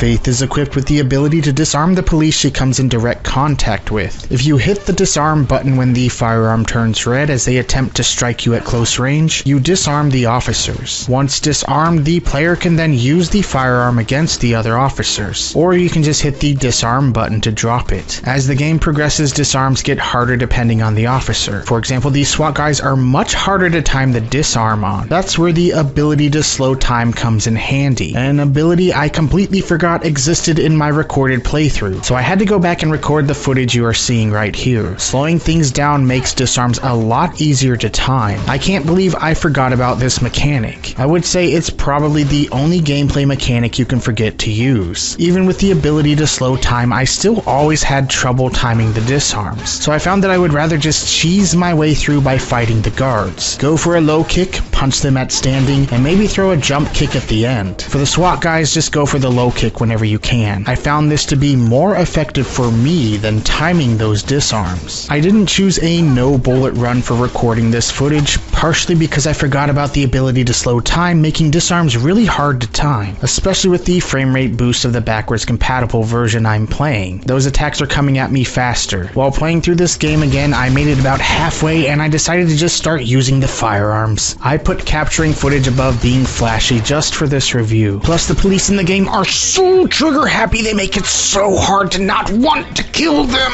It's like, bro, it's for your own good, I am trying not to kill you, and then they shoot you and you're just like, okay, you're dead. I also realized that some of the gameplay habits I have in this game were from playing the game repeatedly with a no bullet run. The places in the tough areas I would hide and the routes I would normally take. That being said, due to the fast motion nature of the game, most enemies can just be avoided by running past them. I'm more of a gamer with the tendency to want to beat up or fight every enemy in the game I can, which is why I'm terrible at most retro games, by the way. But since Faith is a goner in 2 or 3 hits, this tendency of mine makes the game more difficult. There are scenes where you will have to stay and fight, but the majority of the game is a lot easier if you just go into speedrun mode and run from the threats. In fact, one of the extra modes is called speedrun mode, as well as a time attack mode. There is no multiplayer in the game, which for the 7th gen was rare. The only DLC included was a time trial mode that challenged players to complete obstacle courses in a certain amount of time, and I'm not big on time trial modes, so I never cared to buy the DLC. Plus, I never really bought DLC anyways. Another cool visual aesthetic in the game is the runner vision, which guides the player where to go next by highlighting jumps and pipes in red. Runner vision is available on the easy and normal modes, but hard mode shuts it off, meaning you might want to play the game on a lower difficulty setting first. That way you have a better idea of where to go. The runner vision can add to the linear feel of the game, even if you don't actually have to follow it all the time to get to the area you're trying to get to, meaning there is some openness to the game. The biggest complaint that can be waged against the game is that it's too short and too linear in nature. Most people who played it back in the day probably rented it from Blockbuster, beat it once or twice over a weekend, and called it good. In the early part of the 7th gen, single player only games were seen as a huge step back. This was the new digital age, and people wanted online functionality in their games. Mirror's Edge was short, fairly linear, and had no online play. It took those gamers who still enjoyed single player games to really appreciate this game. Early 7th gen attitudes from a lot of gamers I interacted with at the time was that it seemed like a waste of $60 to buy a traditional single player game unless it was something open world in nature. Even BioShock 2, the sequel to one of the most incredibly popular single player only games of that generation, tacked on an online mode. Eventually, developers and gamers did come back around to single player experiences after they all realized that if it wasn't Call of Duty, no one was going to play it online anyways. But for a while there, short single player games were looked down upon as an archaic idea. This was the new digital age. No online mode meant it was a waste of money to a lot of gamers at the time. As I said earlier, this game can be beaten in about 4 hours, but for those like me who proceeded to play through it multiple times, getting hours upon hours of play out of it, the game was worth the price of admission. I was capable of putting in almost perfect runs in some of the levels at one time. I never got speed running good at the game, but I played through it probably over a dozen times, if not more, and in a generation of gaming where I was rapidly losing interest in most modern games, that was incredibly rare for me. By comparison, I've only actually played through the original BioShock, which was another 7th gen title that I loved, one full time, with a few second runs saved on the PS3 and the remastered version on the PC. I loved BioShock, and screw you guys, I even really enjoyed BioShock 2 as well. Sure, it wasn't as good as the original, but I've seen recent YouTube videos where people overstate it as being a bad game, which I completely disagree with. It's still got that addictive BioShock design. Controlling Faith is a smooth affair once you get accustomed to the various maneuvers at your disposal. Pulling them off in a slick, fashionable manner becomes second second nature. The game starts out with a training mode to play, but you can skip the training in the pause menu, and you can jump straight into the action if you choose to do so. The controls feel fast and fluid, and all the maneuvers are easy to learn and easy to pull off. It won't take long until you find ways to show off and find alternative routes through the levels using the tools given you. Really, the only big hiccup in the controls has to do with something that I mentioned in my Tomb Raider review, and that has to do with the sometimes hit or miss nature of the game automatically grabbing ledges, pipes, or even pulling off the wall run. Sometimes you'll jump for a pipe and it's right there, yet you watch helplessly as Faith, for whatever reason, won't grab the pipe as she falls to her death. Now, it could just be the way I play the game, but in playing through this game again, I remembered certain jumps that always gave me trouble when playing through the game because Faith either wouldn't grab the pipe like she was supposed to, or wouldn't wall run when she was supposed to. I remember always having to slow down and take certain jumps in the game more cautiously, because the automatic functions of the controls would feel really spotty at certain times. The system usually works pretty well, but there are still jumps that are infamous to me because of the spottiness of the controls. Mirror's Edge Catalyst would later smooth out the control issues and even improve the combat system. I bought Catalyst either late 2022 or early 2023, I can't remember, and while I was kind of expecting to hate the game, surprisingly I've really enjoyed the 7 hours of the game I've played so far. I bought the game on a Steam sale, and when I saw it on sale I decided to look up reviews for the game because I'd barely heard anything about Catalyst, making me suspect that it wasn't good. I watched the IGN review of the game, and I decided to take the plunge. I'm not a fan of having to launch the Steam version of the game through a separate EA Games launcher that wants to run at startup. I totally blocked it from doing so. I don't even run Steam at startup. I get drawn into the game every time I boot it up though. I like Catalyst a lot, surprisingly. I remember one time when playing the original Mirror's Edge thinking, if they ever make a sequel to this game it should be in a large open city, and it appears that DICE agreed with me. As an avid fan of the original who expected disappointment, Catalyst is good. I think it's kind of silly that they decided to just reboot the story and start off from a new beginning instead of making a sequel to the original, but I like the smoother controls, some of the basic moves you have to unlock in the skill tree now, and the expanded and improved combat system. I will say this, the IGN video completely missed the fact that the game actually wants you to use your momentum in combat to do higher damage attacks on enemies. I was watching them run straight at an enemy trying to dodge fire instead of doing a wall run to gain momentum, then launching off into an attack off that wall run for an instant knockout on the enemy like you're supposed to. I guess this aspect of the combat completely went over their heads when they reviewed it. My only minor complaint about Catalyst so far, outside of the fact that the music isn't nearly as impactful, is the fact that all the side missions just break down into being time trial races where you have to deliver a package in a certain amount of time. As I said, I'm not really big on time trials. However, if you are, consider this a plus. I saw the Xbox One version of Catalyst at my local Walmart on clearance for $9, and for that price it's a good buy. Just don't expect the online servers to be up when you play it, as between the last time I played this game and when I went to play this footage, EA already shut those servers down. Nothing new when it comes to EA though.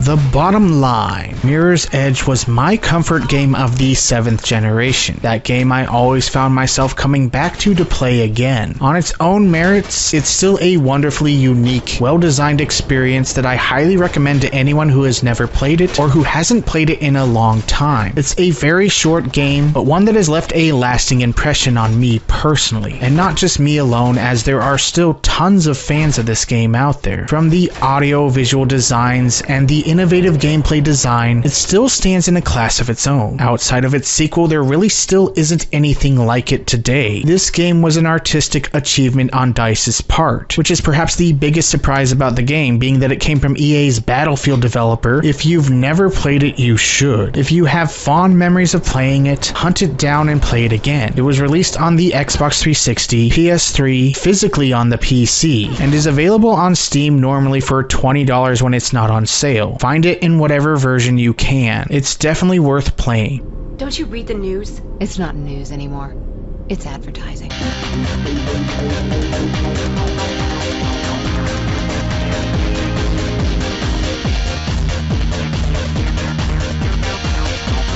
As a gamer, do you remember what you were doing in November 2006? Were you an Xbox 360 gamer enjoying the eye-melting beauty of the Unreal 3 engine running on your system in Gears of War and the soon-to-be-released Rainbow Six Vegas? Were you a Nintendo fan hoping to find a Wii when it launched? Or perhaps you were a GameCube owner waiting for Twilight Princess to release? Were you an Xbox owner who was still in bewilderment about how quickly Microsoft dropped support for the original Xbox as you enjoyed Halo 2 matches online? Were you a PS2 owner enjoying its amazing backlog of games while in eager anticipation of the upcoming God of War 2? Or were you one of those with $500 or $600 spare dollars lying around with which to pick up the cheapest Blu-ray player on the market at the time, the PlayStation 3? I'm joking, of course. However, if you were a gamer who got their hands on a PS3 at launch, there's a good chance that unless you were a sports gamer, Resistance Fall of Man was probably the first game you bought for the system. Maybe some of you bought Call of Duty 3 instead, but you probably at least rented Resistance Fall of Man from Blockbuster or Hollywood Video at that time. Resistance wasn't Insomniac's first foray into first-person shooters, having at that time the nearly forgotten Disruptor under their belts previously. However, post-Disruptor, they were known primarily for the Spyro the Dragon and Ratchet & Clank series on the PS1 and PS2. Insomniac has since branched out into a multitude of genres, but at that time, it seemed like a huge change of pace to have that 3D platformer game company make a first-person shooter. And not just any first-person shooter, the biggest PS3 game available at launch. The gamble worked out for Insomniac and Sony as, while I didn't have the first-hand experience of owning a PS3 until 2009, the PS3's first year of offerings were so drab that it wouldn't be wrong to say that Resistance Fall of Man almost single-handedly kept the PS3 afloat in the West for its entire first year on the market. If not for Resistance, its Blu-ray playing capabilities, and the dangling carrot of Metal Gear Solid 4, the PS3 may very well have been an abysmal failure of a console instead of being a slow starter, though it gets little credit nowadays. Resistance Fall of Man was the most important PS3 launch game, and aside from being the one big-name game at launch and thereafter, it's still an excellent first-person shooter in its own right,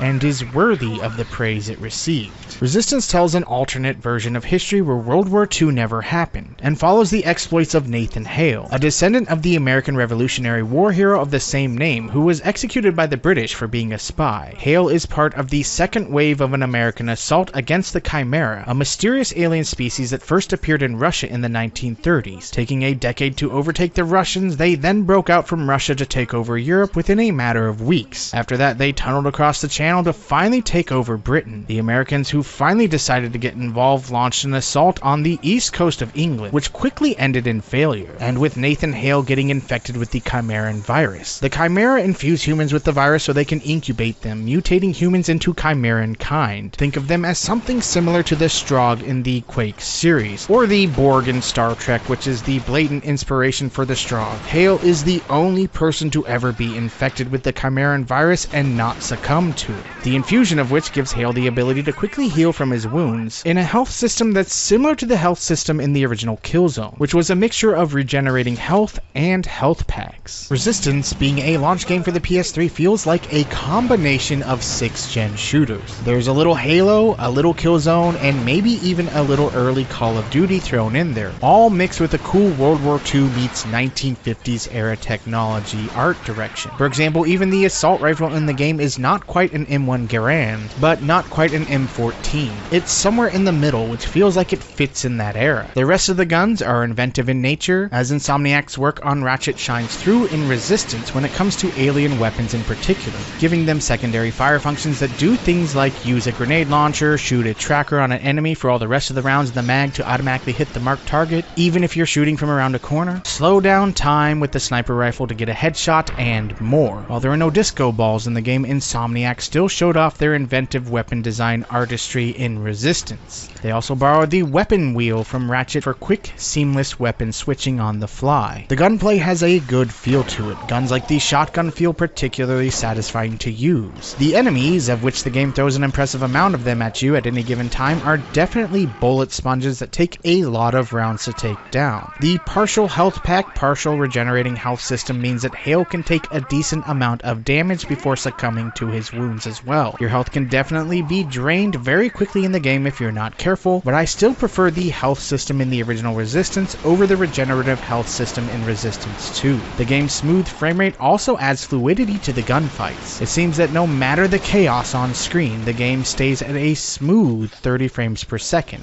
Part of it is probably because the first-gen graphics that allow the game to run as smoothly as it does. One of the biggest and perhaps most valid complaints about the game in the reviews at the time was the fact that despite Sony's hype machine touting the power of the PS3's graphical capabilities, Resistance came under criticism for looking like nothing more than a higher resolution PS2 game. And while true, again it was a launch game for a system that was notoriously hard to program for. On the upside to the graphics is that the game runs incredibly smoothly, and it allowed for chaotic 40-player death matches online. The frame rate sometimes dips when there's a lot of smoke and particles on screen, but the game usually runs at a smooth 30 frames per second no matter how chaotic it gets, even if it's throwing a ton of Chimeran enemies your way. Call of Duty 3 had better next-gen visuals at launch, and to Activision's credit, still has its online servers up to this day, unlike Resistance. However, it also had frame rate issues and didn't run or look as good as its Xbox 360 counterpart.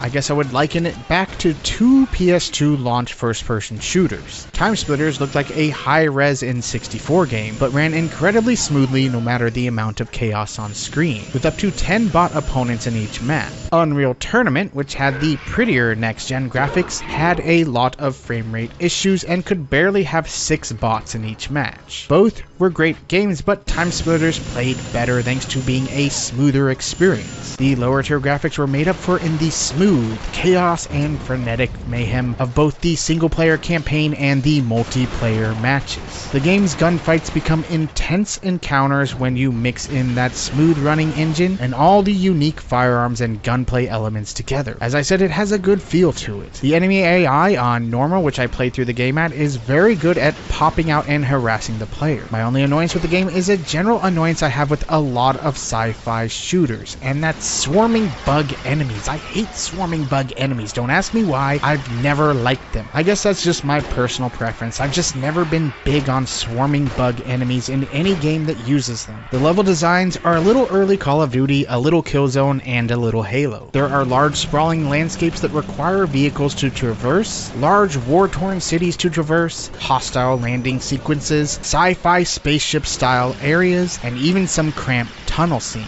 The variety and mixture of environments Halo traverses throughout the game gives it its own unique blending of levels. It feels similar to some games but also has its own distinct style at the same time. From a gameplay and design standpoint, Resistance didn't do anything particularly new, but it does everything well. This game stepped up in a big way to fill the near void of quality exclusives in the PS3's first year on the market. There were some other good exclusives like Motorstorm, Warhawk, and even Ninja Gaiden Sigma that were out by summer 2007, but it wasn't until the near end of 2007 when games like Uncharted, Ratchet & Clank Future, and I'd even say Heavenly Sword, which I personally really enjoyed, hit that the higher profile exclusives really started to hit the system. Call of Duty 4 was also released in November of that year, which wasn't an exclusive, but without Resistance filling that gap of time as the biggest high profile exclusive, mixed with the anticipation of Metal Gear Solid 4, the PS3 may not have even seen Uncharted. Resistance rarely gets the credit for how important a game it was in hindsight. Some of my favorite shooters in the 7th gen are the ones that don't actually know they're 7th gen shooters. The ones that don't follow the typical 7th gen design rules. This is why Resistance feels like a breath of fresh air among so many other PS360 first-person shooters. It was too old to follow the later established design rules of the generation. Some at the time may have said those designs were outdated, but in the years following, I think that games like Resistance hold up better than a lot of shooters that were just following the trends of the day. Always keep in mind when people talk about older games by quote-unquote today's standards, they're really just talking about current popular trends. In the end, once those trends move on, a lot of supposedly outdated designed games hold up better than the games that were doing just what every other game was doing in each generation. The Call of Duty clone generation.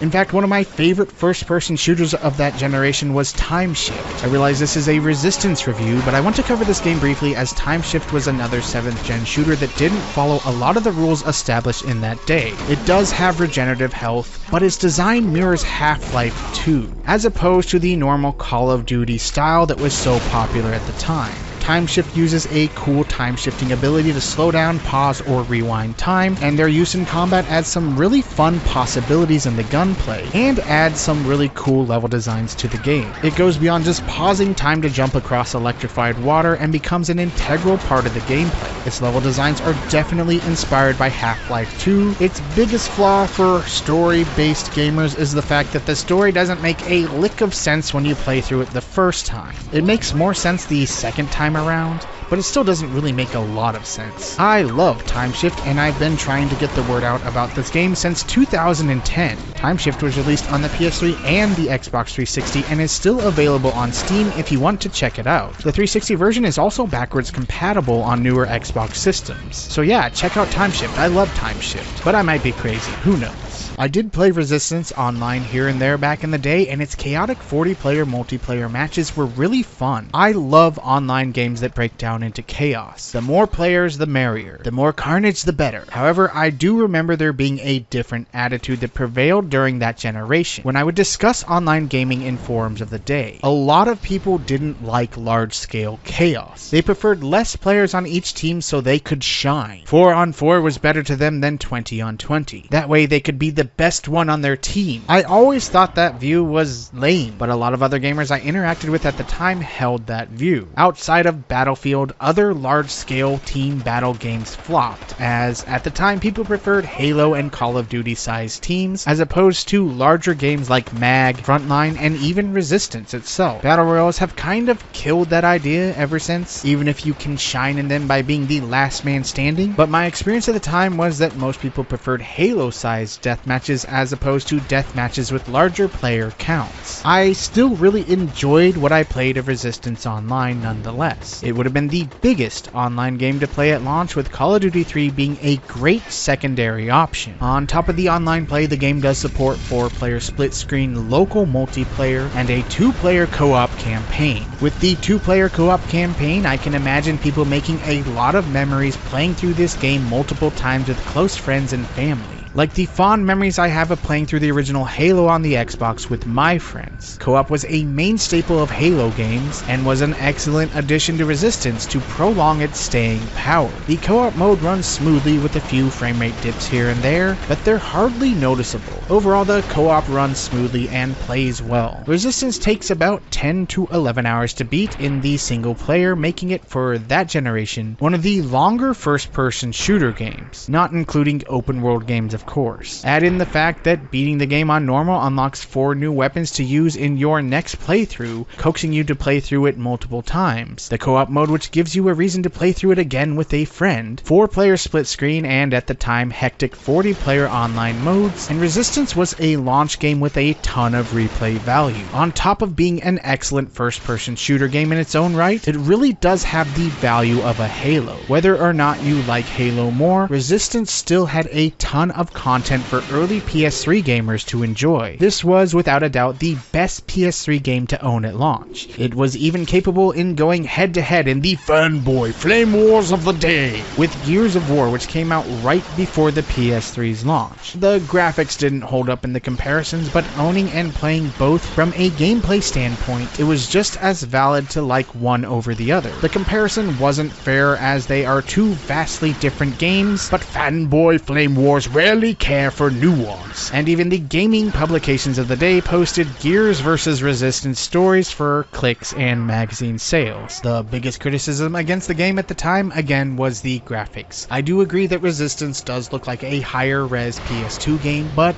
it probably is when it comes down to. Even back in those days, it wasn't completely uncommon for developers to use old engine assets and previous gen tech and design elements in the early next generation software, modifying the engine to new hardware as needed. I don't have any substantial proof of this, and I haven't really looked into it because this isn't like a visual essay or whatever, but it's not unheard of for code from older engines to be modified and used for years to come. For example, id Tech 3 being used in the Infinity Ward engine, and when paired with the difficulties of programming for the PS3 mixed with the game needing to be out at launch, it wouldn't be unlikely that some PS2 engine elements were used. So as a launch game, it certainly didn't show off the supposed power of the soul, but the graphics still get the job done. done, and the art style in the game is still interesting. I've also read some complaints that there were quite a few times in the game that after the action stops, you were forced to walk large lengths of the levels in order to stretch the game out, and I can see that as a valid complaint. There are some parts of the levels that could have been cut out to make the game flow a little better, but there were really only a couple of stretches where I noticed this. The game also doesn't always point out where to go next, so on some occasions I had to wander around the level to find out where the next area was. There are no HUD elements pointing you in the right direction. The design is definitely a lot more, well, figure it out yourself. However, like the previously mentioned walking stretches, it's only an occasional hiccup in the experience. Overall, the game flows pretty well. And another complaint modern gamers might have against the game is that there is no trophy support. Resistance predates Sony's trophy support implementation. If you remember, Uncharted had to be updated with trophy support because not even it launched with trophy support. Sony brought in trophies as a response to Microsoft's achievement system, which was really popular at the time, and is still popular to this day. So those trophy hunters out there that want to go back and play old PS3 games in order to get platinums, there is none of that happening here with Resistance. It's just a game you have to play because you want to.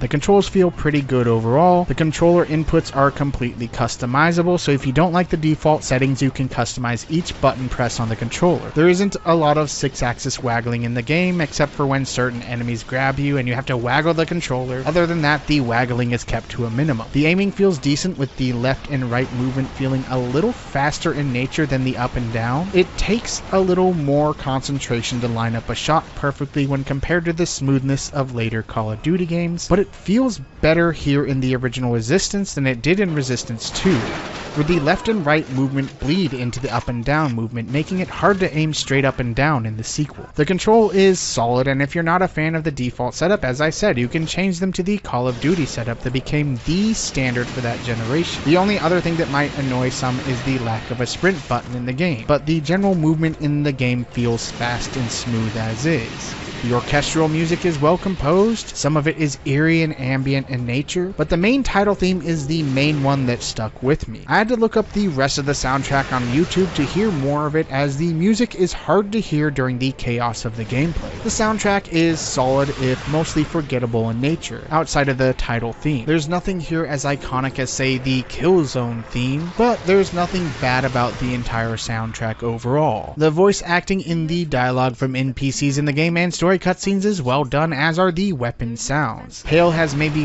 one line in the entire game, so he's mostly the strong, silent type. The human weapons sound authentic, even in the made-up rifles like the M5A2 to the shotgun and everything in between. The alien weapons likewise are well done, each with its own unique sound. You can definitely distinguish which weapon the Chimeran troops are using against you. Overall, the sound package is well done. There's really nothing to complain about. Insomniac definitely put a lot of time and effort into crafting the game's sound design.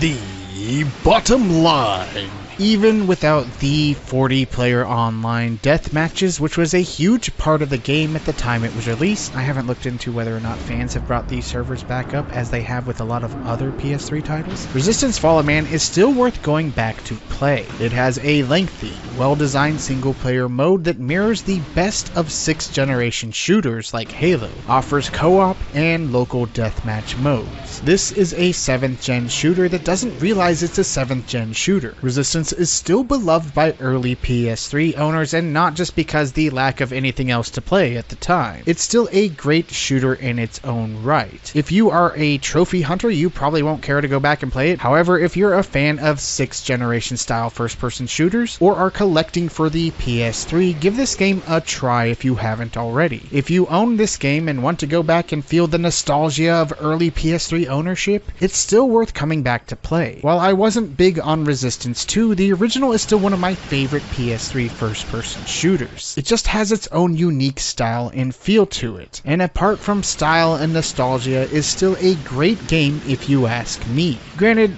I am weird, so take this all with a grain of salt. Also, maybe I should go back and play Resistance 2, I don't know, I just got to a boss I couldn't stand and just quit playing it. But Resistance 3, which I only recently fired up to play for the first time, is actually a pretty good game in its own right. It's a different type of game, but I would suggest Resistance 3 over Resistance 2. I don't know, maybe I need to go back and play Resistance 2, but I really don't feel like it.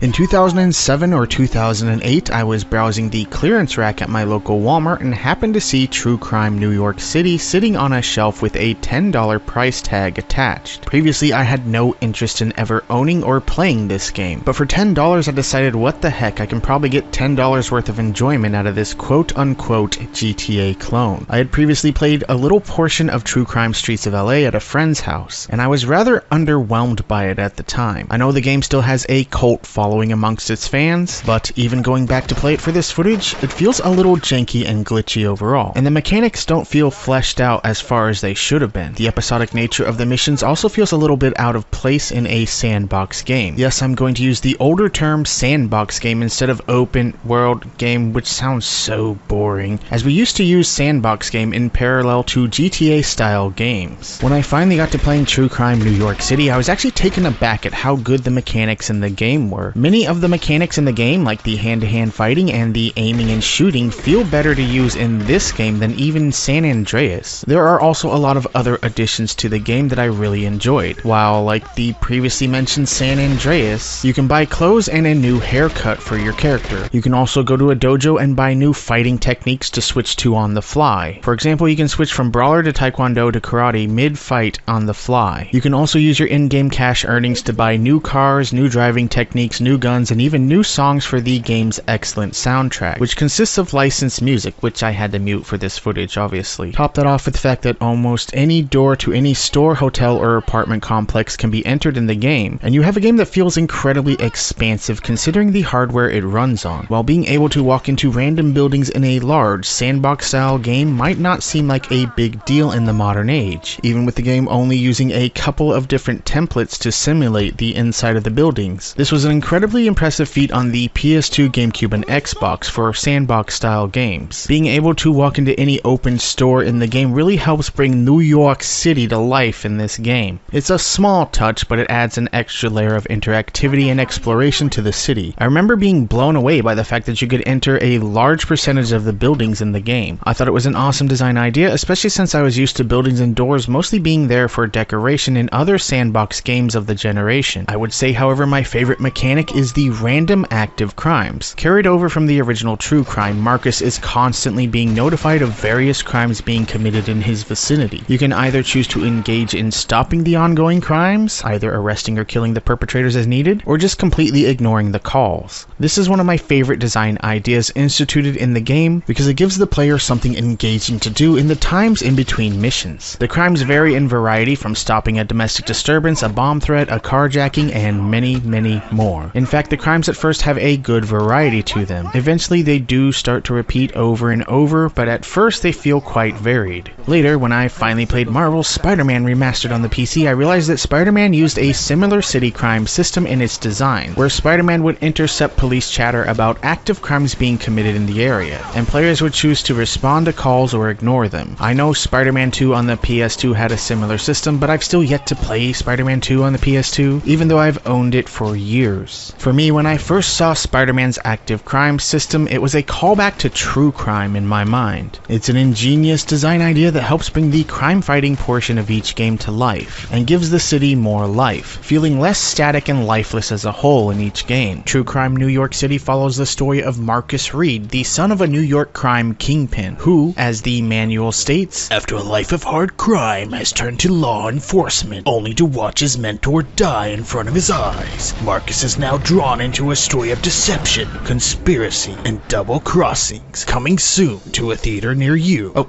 The introduction mission of the game introduces a young Marcus while he was still in his life of crime, taking revenge for an attempt on his father and his lives. After that, the timeline shifts forward 5 years where Marcus is now a police officer who is about to be promoted to the organized crime unit. The game sets up the story and has a quick force training mode that does a good job of teaching the basic combat and driving mechanics. Normally, force training modes annoy me to no end, but this one isn't too bad as far as training modes go. I still hate them. I hate them. I hate them! There are quite a few complex mechanics to the fighting and gunplay in particular, but the training goes by pretty quickly overall. I still hate force training modes. I hate them. And I prefer the good old days where there was an option on the title menu to either do the training or not. It was up to you. But overall, this one isn't that bad. I've found that whenever I play this game, my usual GTA urge to go on crazy rampages isn't there. True crime is actually kind of unique in that you play as a cop. I mean, I guess it's not overly unique. There was Driver and games like that. However, you can certainly go on rampages if you choose to do so, but the game does punish you for doing it. Players can even choose to play the game as either a good cop or a bad cop if they choose, choosing to do things like sell any crime evidence they acquire at the local pawn shops for cash, instead of turning them in at the station for career points. You can extort local store clerks for cash, or just shoot every perpetrator when responding to crimes if you choose to do so. The game grades you with good cop points and bad cop points throughout. In the game, you can stop and frisk any of the NPC characters you want, searching for drugs, weapons, and etc. This brings up another addictive mechanic in the game. The more pedestrians you arrest who are carrying these items, the more the crime rate goes down in each neighborhood. When you get the crime rate down enough in each neighborhood, stores that were previously boarded up are now reopened, as they were forced to close because of the high crime rate. There's also a lot less trash and debris floating around in these neighborhoods whenever you lower the crime rate. I found myself kind of addicted to cleaning up each neighborhood. Plus, the stop and frisk feature allows me to be evil in other ways besides going on rampages. I like to stop and frisk random pedestrians, hit them once and then let them go. If they turn to fight me, I beat them down then arrest them for assaulting a police officer. See, there are other ways to be an evil a-hole in this game that aren't rampage sprees. I also like to randomly walk up to NPCs, punch them, and see if they're going to attack me. Then I arrest them for doing it. It's my own way of being diabolical in this game. Granted, most of them pull out tasers to tase you with for attacking them, but I still find ways to skirt the rules and be evil in this game. I also like other small touches in the game, like since Marcus is an undercover cop and in street clothes, if he is shooting or openly carrying a gun, he has to identify himself as a cop to other police officers so they won't attack him. You can also randomly search trunks of parked vehicles for contraband if you want. There's a lot of small details and quirks in the game's design that combine to add extra layers of immersion to the game. Luxoflux, the developer behind games like Vigilante 8, really thought outside the box in this game, and there are tons of seemingly small design choices that when added together give this game its own unique feel. It wouldn't be nearly as good without them. The main story missions can be beaten in 7 hours or less. I didn't really time it this run, but it is relatively short for a sandbox game. One thing I did notice in this run is that there aren't a lot of timed driving missions in the main story mode. There are a couple of scenes here and there, but to be honest, I didn't really miss the driver or smuggler's run style missions. There are still a couple, but the game focuses more on the parts it excels at, and that's the hand-to-hand combat and gunplay elements. Coming back to the hand-to-hand combat in the game feels rather clunky if you're used to more fluid fighting systems. The hit detection feels off, and it's best not to bother with the lock-on system for hand-to-hand. For the time, its combat was impressive for a GTA clone. It had a lot more depth to it than the hand-to-hand combat in the GTA games. Coming back now, it might feel janky to most modern gamers, but it still mostly works well enough. The gunplay also feels better here than in GTA outside of the clunky weapon switching interface on the D-pad. However, unlike San Andreas where you have to hold down the lock-on button to get dual-stick aiming, True Crime has dual-stick aiming by default. You can also lock onto enemies for fast targeting. Again, compared to the fluidity of modern games, certain aspects of the combat and gunplay will feel janky, but compared to its contemporaries, there was a lot more depth to True Crime's fighting system than even the GTA series of the day. The driving in the game is alright, the physics engine does a decent job, the cars control decently. A lot of people complained about the driving physics in the game, and while it's true that GTA games feel a lot better in this department. The driving isn't terrible in my book, but also doesn't feel great either. It's middle of the road. There are also frame rate issues in the game, but I didn't notice them much. For some reason, whenever I am playing old games on old systems, I barely notice frame rate issues unless there is massive slowdown. I just kind of already expect slowdown to be there by default. Slowdown does occur, but considering the hardware, it would be more surprising if it wasn't there. The main story missions have 5 major cases. Once you complete the first major case, the Magdalena Cartel, you can then choose which of the other 3 major cases you want to play next. Outside of the main story missions, there are side story missions like your typical racing missions, taxi driver missions, and even a fight club you can partake in. Completing the game 100% or putting in a cheat code like I did for this footage also unlocks a hidden minigame called Redman Gone Wild. The original True Crime had an unlockable minigame featuring Snoop Dogg, but the one in New York City features the rapper Redman. I haven't actually played this minigame until this playthrough. The point of the game is to help Redman escape New York against an entire city of people who are trying to kill him. You have pedestrians that try and attack you hand to hand, armed NPCs, and even vehicles that try and run you over. Every kill adds extra seconds to the timer, and life and weapon pickups abound. Redman Gone Wild is actually really fun to play. I was surprised at how much fun I had playing this mode. It's a great addition to the game. Graphically, from a quality and polish standpoint, you'll have a hard time recognizing that True Crime New York City was released in the same generation as Grand Theft Auto San Andreas, let alone on the same console. In San Andreas' defense, it's gigantic in scale, even when compared to True Crime. But True Crime New York City, aside from being on the list of the small handful of PS2 games that support progressive scan, looks amazing and is as faithful a recreation of New York City as possible on the PS2. The map in the game is said to be GPS accurate, but I don't live in New York, and I've never even visited New York, so I have no idea how accurate it is to the minute details in the city. Either way, for the size and scope of the game, the graphics in the game look amazing for a PS2 game. You can tell that by 2005, developers had really started to learn all the little tricks of the PS2's architecture to either use certain effects or convincingly fake them. I guess the modern term would be optimize, but in the olden days, it was less about optimization and more about how to think outside the box to get a system with as weird an architecture as the PS2 to produce things like, say, the beautiful by PS2 standards, reflective surfaces when it rains, or just having a shiny reflective sheen on the roads that occur whether it's raining or not. Overall, the game offers top-tier PS2 visuals. This is a great example of what the system was capable of graphically in the hands of the right development team. However, one area that falls into graphics and is the biggest flaw of the game is the abundance of technical glitches and bugs in this game. There are a ton of bugs in this game. For this run, I didn't have a lot of glitches occur while recording this footage, but in the past I have glitched through walls, fallen through floors, and had tons of other completely wonky things happen, like guys walking in the air. This is a game you definitely need to save often in, because the game can just freeze up on you at random. I've actually heard the PS2 version is the least glitchy version of the game. I remember when I posted this as an underrated gem in 2008, one of the comments on the video informed me that the other 2 console versions were even worse when it comes to glitching out. It's so bad that there's even an in-depth glitch/error guide for the Xbox version on GameFAQs.com. So even though I really enjoy this game, I enjoy it despite its glitches. The game might be too glitchy and flawed for most people. It's a shame that Luxoflux didn't spend more time trying to iron out the glitches before the game shipped. I don't know if the game was under a strict publishing deadline, so they had to ship it in a good enough state just to get it out the door on time, or if it was laziness on the developer's part. Maybe they spent more time trying to make the game look good than trying to get it to actually run good. No matter what the reason, it's still an utter shame the game has so many technical problems. Constantly having to save your game after everything you do out of fear of losing your progress isn't a fun way to spend your time. Luckily, the game prompts you to save after every completed mission, and you can also pause the game at any time to save anywhere. It's just unfortunate that this is a game that you will either hate because of or enjoy despite of its technical issues. When I see the low review scores at the time for the game, I can certainly understand why a lot of outlets heavily panned this game. That, and they were probably directly comparing it to San Andreas at the time. GTA isn't glitch free, but by comparison, True Crime New York City seems like a sloppy rush job. Plus, there's always a little bit of a reviewer slant in each generation, where sometimes games get low review scores because they're being compared to games like San Andreas, instead of being judged on their own merit. Similar genre, but at doing different things. Yes, gamers would have been more suited spending their hard-earned cash on a GTA game over a clone game that's riddled with bugs. Comparisons are helpful in reviews, but sometimes reviewers had a tendency to go a little overboard in the comparisons, and the entire review comes off as game A is bad because it's not game B. There are other glitches in the game like wonky AI and NPCs that randomly crash their cars into other cars, or that run you over when you're trying to arrest a perp. As I said, there's enough here for someone to write a full guide on game FAQs just on the glitches and bugs. As I mentioned earlier, there is slowdown in the game to the point that a lot of user reviews complained about it, but again, I really didn't notice it much. Yes, the cars move slower in True Crime than they do in GTA, and you can tell the frame rate doesn't move as fast overall, but I didn't notice many large frame rate dips, just that the game overall feels a little more sluggish than GTA. Maybe that's where the frame rate complaints come from, or maybe the ones who complained were playing the GameCube or Xbox versions of the game. It really comes down to whether or not you can look past all the bugs and enjoy the game, hoping you don't run into any game-ending bugs along the way. I guess it comes down to your personal tolerance of glitches. Even the user reviews for the game are split on this issue. Some people like me really like the game despite its problems, while others absolutely hated it. I guess it also depends on whether or not you spent $50 on it when it launched, or a mere $10 like I did. For $10, I really enjoyed my time with the game, but those who paid full price for it when it hit, I can understand why they might not have enjoyed it as much as I do. Plus, there were no day one patches on the PS2. You got the game disc and all the glitches were cemented in stone. No patches, no fixes. The game was eternally in its launch condition. Granted, that made for some epic Easter eggs in each game. One place the game doesn't lack in is the sound department. It has an excellent soundtrack with a variety of genres of music, from rap to punk rock, from Redman to the Misfits, the Ramones to Blue Oyster Cult. The music selection has songs for all musical tastes. I believe the Xbox version of the game will even let you use custom soundtracks. Remember, we used to rip CDs to our Xbox hard drives, and some games would let you use them as background music in the actual games themselves. The voice acting is excellently done, and even has an all-star cast with names like Christopher Walken, Mickey Rourke, and Lawrence Fishburne. The sound effects are decently done as well. The car sounds, gun sounds, and other effects are all good. The only annoying sound effect is that weird buzzing noise when the game freezes up on you. The constant quips of NPCs in the game can also get annoying to some people. Overall, the voice acting and soundtrack are the star of the show, while everything else is good as well. The bottom line.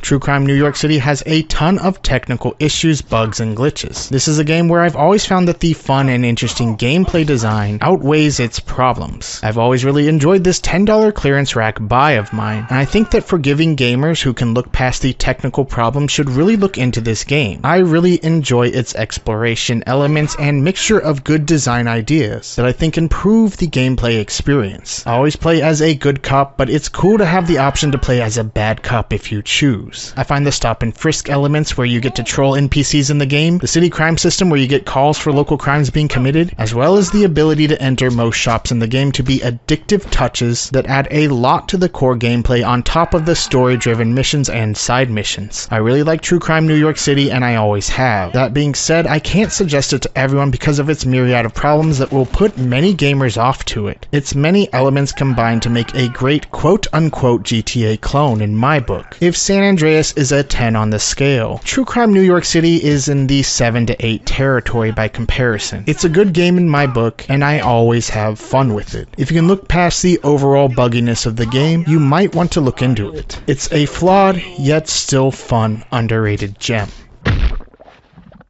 You dead meat!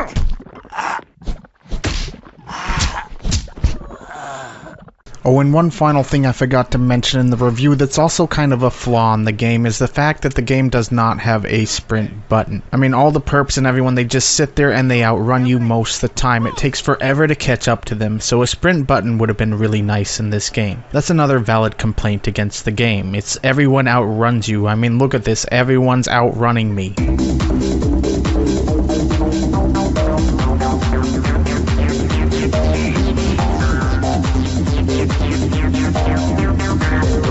Here's a game that requires no introduction for those familiar with the PS1. The Tenchu series has since fallen into near obscurity in today's gaming world, but back in 1998, it made a pretty big splash. A modern stealth ninja game that had stealth gameplay elements that released prior to Metal Gear Solid. Metal Gear Solid was the standard bearer for the modern stealth genre, but Tenchu was a nice appetizer to the main course. In Tenchu, you take control of either Rikimaru or Ayame, a female ninja, and you traverse openly designed levels, trying to avoid detection while killing enemies silently. Attack an enemy without being seen, and you are rewarded with an instant stealth kill. However, upon detection, disposing of your opponents becomes quite a bit more difficult, especially with the quirky and sometimes frustrating fighting system in place. It takes quite a bit of learning to get the hang of. Until you learn the fighting system, there will be a lot of frustrating deaths. The levels leave the players open to explore. Some even have hidden paths to find. The design leaves it open to choose how the player wants to play. If you don't want to be stealthy, there is no punishment for running in with blatant disregard for stealth. Well, aside from your life being drained from the tough in-game combat against multiple foes. The coolest gameplay mechanic has to be the grappling hook. Players aim the grappling hook at any roof or high structure and watch as their chosen character zooms away to the spot they aimed at. This allows players to stalk an enemy, unseen from the rooftops, drop down for a stealth kill, and then zoom back to the safety of those rooftops. The grappling hook isn't without its quirks. You have to line it up just right or your character won't grab the edge of the roof or the structure you are aiming for. But that's part of what makes the grappling hook so exhilarating. Dropping down to stealth kill an enemy, knowing another enemy is close by, and having a few second window to zoom away before you are seen by that enemy really gets your blood pumping. Among the cool stealth kills, tough sword fighting, and other cool items you gain and use along the way, the grappling hook is still the most fun and distinguishing feature of Tenchu's gameplay. Every level you play gets graded by your performance. Once you beat a level, that level is opened up and you can go back and play it again at any time to get the best ranking. I have no doubt that many people spent hours upon hours replaying the levels in Tenchu to get the Grandmaster rank in each level, which requires absolute stealth. In 1999, Japanese gamers got an upgraded version of Tenchu that had levels that were added for the American release that weren't in the original Japanese release. The upgraded version also had a level editor in it. This version was never made available in North America, so we never had the opportunity to design our own levels in the original Tenchu. That is, unless you had the import version of the game. I know it seems like a small complaint because of the level editor in Tenchu 2, but it would have been a very nice touch to have it in the original Tenchu, which is generally favored over Tenchu 2 by series fans. There is, however, a debug mode cheat that players can play around with that allows you to set items and enemies in each level. I've heard of people losing hours to playing around with this, making sort of modified versions of each level. Graphically, the environments have a respectable amount of detail by PS1 standards. They get the job done, but certainly aren't top tier even for their time. The game is plagued by a poor draw distance, making visibility poor, which sometimes gets you discovered by enemies that pop into view suddenly, seemingly out of nowhere. Luckily, this can be combated with the quick look feature, which allows you to look around and take notice of your environments on the fly. If you're cautious, you can see the guards pop in before they see you. The controls take some getting used to as well. The basic movement controls are the Tomb Raider style tank controls, though with faster turning. The combat has quite a few maneuvers you can pull off outside of the basic combo, giving it quite a bit more depth than at first glance. There is no analog stick support, so those not familiar with early 3D D-pad tank controls will have a tougher time learning the movement and combat controls in this game. When it comes to the sounds, the music in the game is a spectacular highlight. It's really well done. The voice acting, however, is so-so. It's definitely got a level of PS1 era cheese to it. It looks like you chose the wrong party to crash. My business is with Echigoya.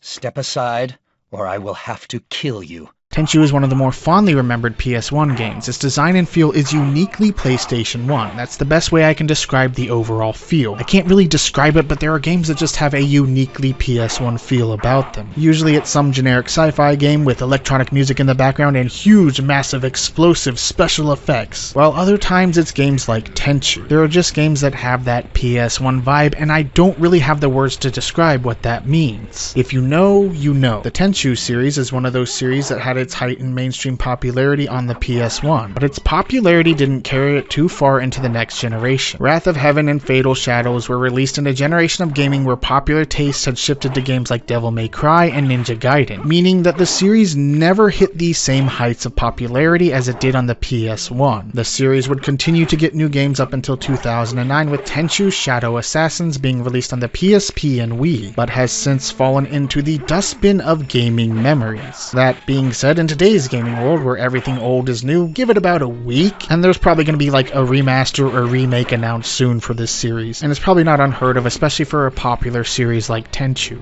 1998 was the year of the stealth game with Tenchu, Thief, and Metal Gear Solid. Tenchu is still beloved amongst PS1 gamers to this day. If you can get past the early 3D tank controls and get a handle on the, at first, janky feeling combat, you might come to appreciate this PS1 era gem as much as its fans have since it was first released in 1998. It's definitely a game that anyone looking for the authentic PS1 experience needs to play at least once. Tenchu 2 is also a solid choice to play. Fans didn't like it as much as the original, but it did add an addictive level editor into the fray. I don't think I've ever played all the way through Tenchu 2, unlike the original, but it's still another great PS1 experience that's worth looking into. Look into both of them. They are two games I would say are essential to experiencing the PS1.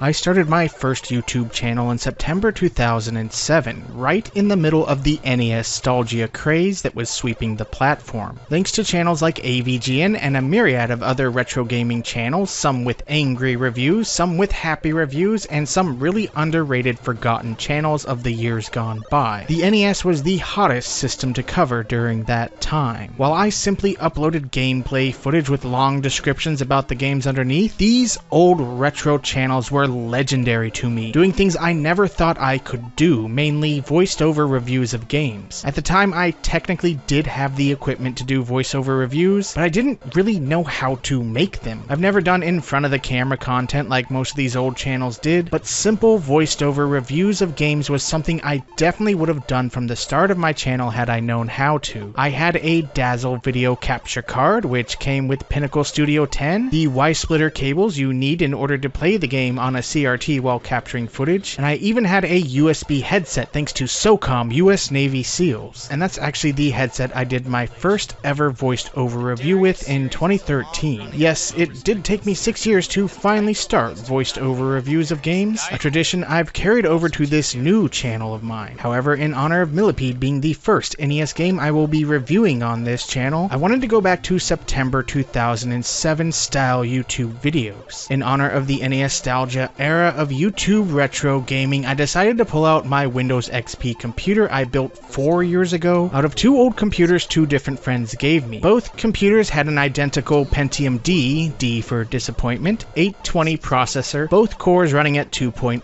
GHz, and a processor that runs so hot the CPU cooler fan sounds like a jet engine when you turn it on.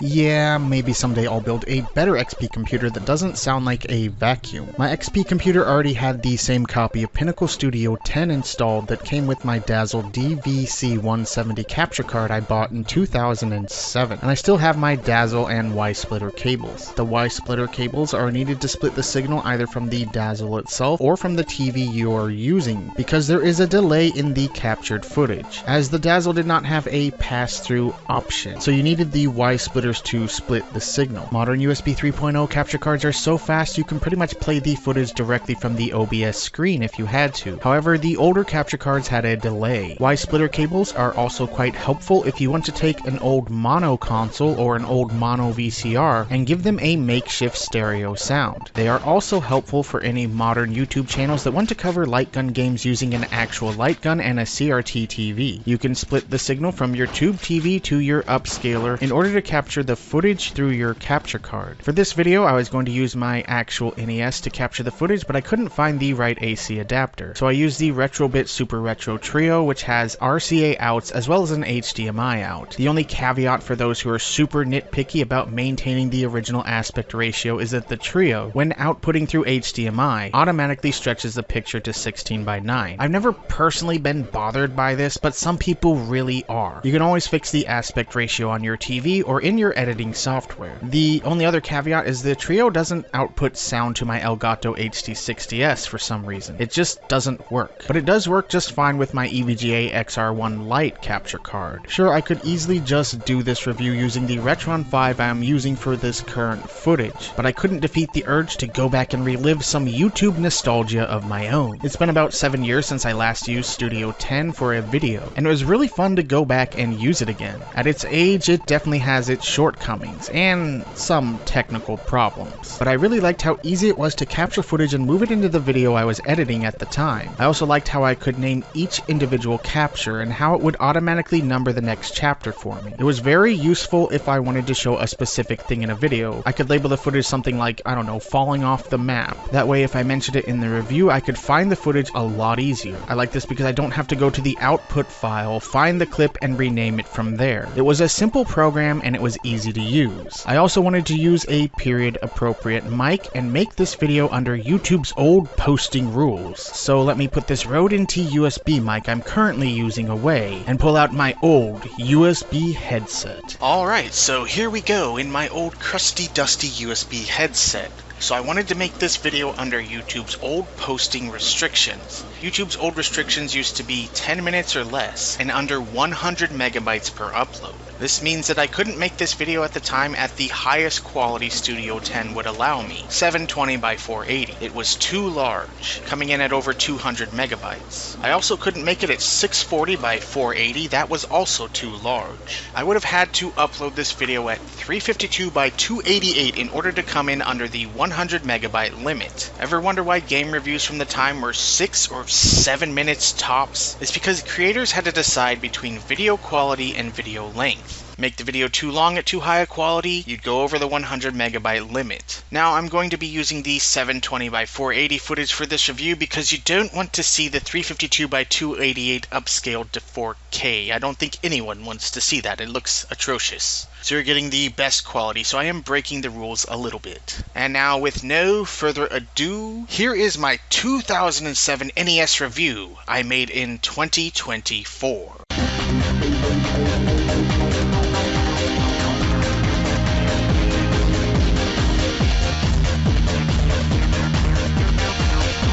So I was a Nintendo brat. I grew up in the age of the Nintendo Entertainment System. My first system was the NES, and in my early childhood I played Nintendo games on a Nintendo system the Nintendo way. From Christmas 88 or 89, I can't remember, till Christmas 1993 when we finally got our Sega Genesis. Any mention or idea in my young world at the time of a video game was the NES. While having baby boomer parents meant that I didn't get to play games that much, and let's be honest, most of us only had one family TV, and it was only free until your dad came home and wanted to watch lame stuff like the news. When I did manage to play games, it was Nintendo games. It is the system that formed my idea of what a video game was. I remember hearing the name Atari mentioned a couple of times in my early childhood in a positive light, but I had no idea what that meant. I just knew that my cousins had one, as did a couple of my brother's friends. Fast forward over a decade ago, I had a friend who traded me his Atari 7800 Pro system and his games in exchange for a couple of games of my own. In the lot of games he gave me were games like Food Fight, Xevious, Centipede, Asteroids, and some 2600 games like ET, or, well, E.T. Long story short, about 6 years after that, I finally decided to dust off my 7800 and decided to play some of the games more. At the time, I did a review for Food Fight, which is still super fun to play to this day. I also started playing some of the other games using the Genesis 3-button controller whenever permitted. When I got to Centipede, I was completely floored at how fun and playable the game was. I am terrible at it, as I am with all late 70s, early 80s arcade games. I'm probably the worst player ever. But growing up as a Nintendo brat, up until then, I always found it hard to go back and play Atari-aged games. The NES brought scrolling games that felt like you were going on more of a journey throughout the game. So I used to find it hard to go back and enjoy a lot of the Atari-era games that were more simplistic in nature, while there are a lot of games of that era that haven't aged particularly well. It was one of the earliest eras in gaming, so there was a lot of experimental games out there similar to the early 3D era in gaming. Coming in with an open mind, I find that a lot of games from that era are still incredibly fun to play. Simplistic, yes, but still a lot of fun once you get the hang of them. Centipede is just one of those timeless classics that will always be fun to play. I was at my local game exchange the other day and I saw the NES version of Millipede on sale for $7. Sure, the NES version isn't the best way to play the game today, but Millipede is one of those games that's fun no matter the system you play it on. I technically already owned Millipede on the PS1's Midway Presents Arcade Greatest Hits The Atari Collection 2. Whew, say that 5 times fast. Which I bought by accident because I was trying to buy the version that had Robotron 2084 and Smash TV on it instead. The version of Millipede on that collection plays great and even supports the use of the PlayStation mouse to play it, as the arcade original used a trackball. I don't own a PS1 mouse to test it though. 2 fun facts about this arcade compilation on the PS1.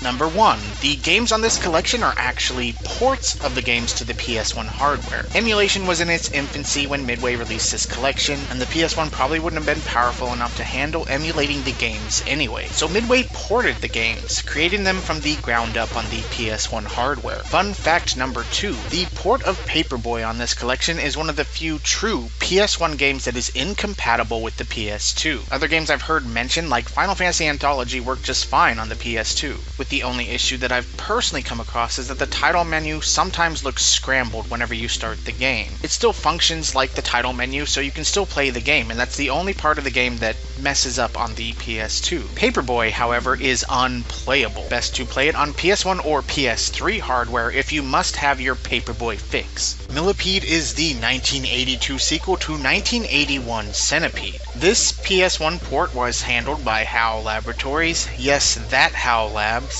Millipede is best described as Centipede on steroids. Atari was mad at you and they wanted your quarters badly. Like a good slot machine, Millipede wanted to take your lunch money, get you to lose really quickly, and then move you on so they could take the next person's money.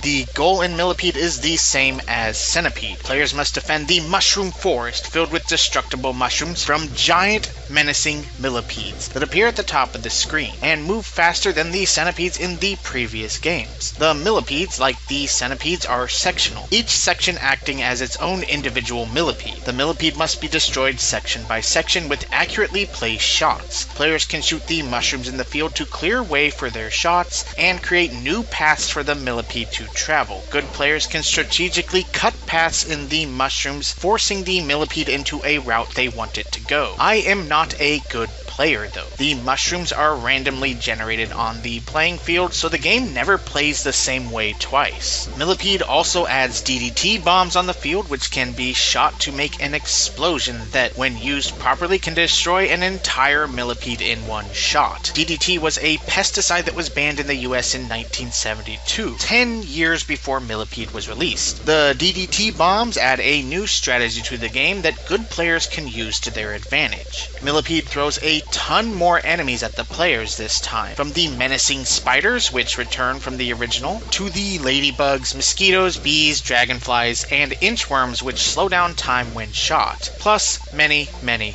more. Millipede is insanely intense, more so even than Centipede. As the game's levels increase, it throws a ton of enemies at the player. The higher the level, the more enemies fly at the player, making Millipede feel incredibly more intense than Centipede. At times it feels almost unfair with all the carnage coming your way, but the more I played, I could feel myself actually getting better at the game with every play. Of course, I would have terrible runs followed by good runs by my pathetic standards, the NES version was ported by HAL in 1988, 6 years after the arcade release, and it is just as fun as ever. At the time, it may not have made a lot of sense to port a 6-year-old arcade game to the system, but it's a fine addition to the NES's library. I have a sneaking suspicion that a lot of moms bought this for their kids so they could play it. There were always those games where a kid on the playground would talk about his mom or dad being the best at, and I get the feeling that Millipede was one of those games. Not only is it fun, but it would have appealed to parents who used to play Centipede and Millipede in the arcades and bars in the early 80s. The NES version looks good. This is a simple shooter with simple graphics. HAL cropped the playfield screen down to fit the arcade original's aspect ratio, which was a 19-inch monitor turned sideways to give the game a longer vertical playing field.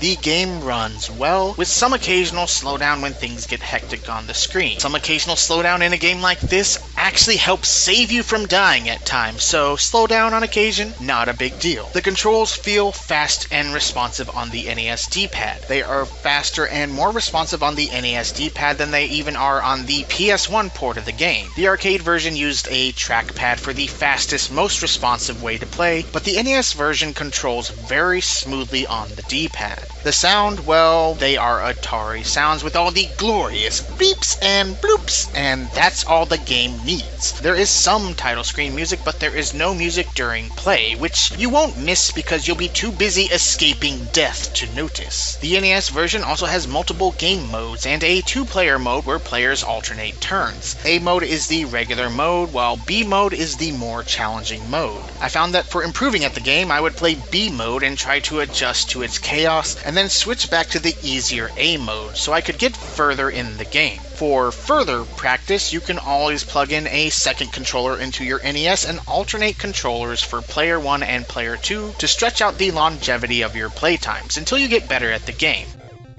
The bottom line.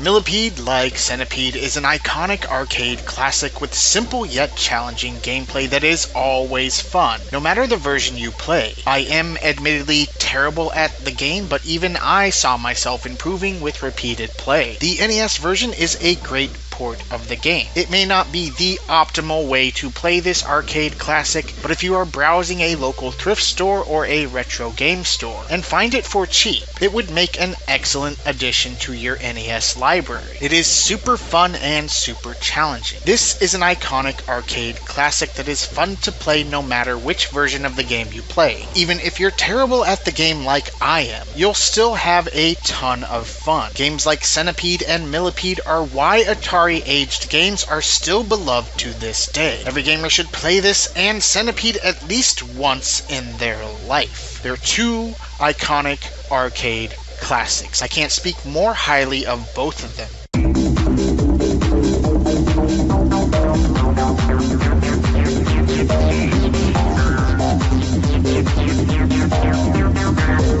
So I bought an Xbox for 4 games, none of which were Halo. A friend of mine had Halo, and by the time I picked up an Xbox in 2003, I had already played enough Halo that the game didn't really interest me anymore. My friends never did anything cool like play LAN parties or anything like that, and what little split-screen multiplayer we actually did play, they were always trying to stack the deck so they could win, doing things like playing shotties and snipers in big open maps so they didn't have to do things like gunfight against me. By the time I picked up my Xbox, my first PS2 had already died due to the dreaded disc read error, so the GameCube was the only current-gen system I owned that worked at that time. The Xbox had recently dropped to a $150 price tag, so instead of picking up a new PS2, I picked up an Xbox instead out of annoyance about console unreliability on the PS2's part. For a while during the 6th generation, I was a GameCube and Xbox-only gamer. I wouldn't pick up another PS2 until I picked up my first Slim in 2005. Previously, I had played Deus Ex on the PS2. This was my first exposure to the Deus Ex series, which is why I still have a soft spot for the PS2 port of the game. I still love this version of the game. There are things I like about it more than even the original PC version, which I would later acquire used at EB Games. The PS2 version was the version that first introduced me to my love of this series, so I will always love that port of the game. My PC at the time was the very first PC I ever personally owned. It was a hand-me-down HP Office PC with a Slot 1 Pentium 3 running at 700 MHz. If you don't remember, Slot 1 processors were processors that clipped onto your motherboard through a slot 1 socket like you would clip on a stick of RAM or a GPU today. It was also passively cooled by a heatsink and no fan. By that time, my graphics card was an AGP slot Radeon 9000, the one that I talked about in my Slave Zero review that my brother bought me for my birthday from Walmart. Yes,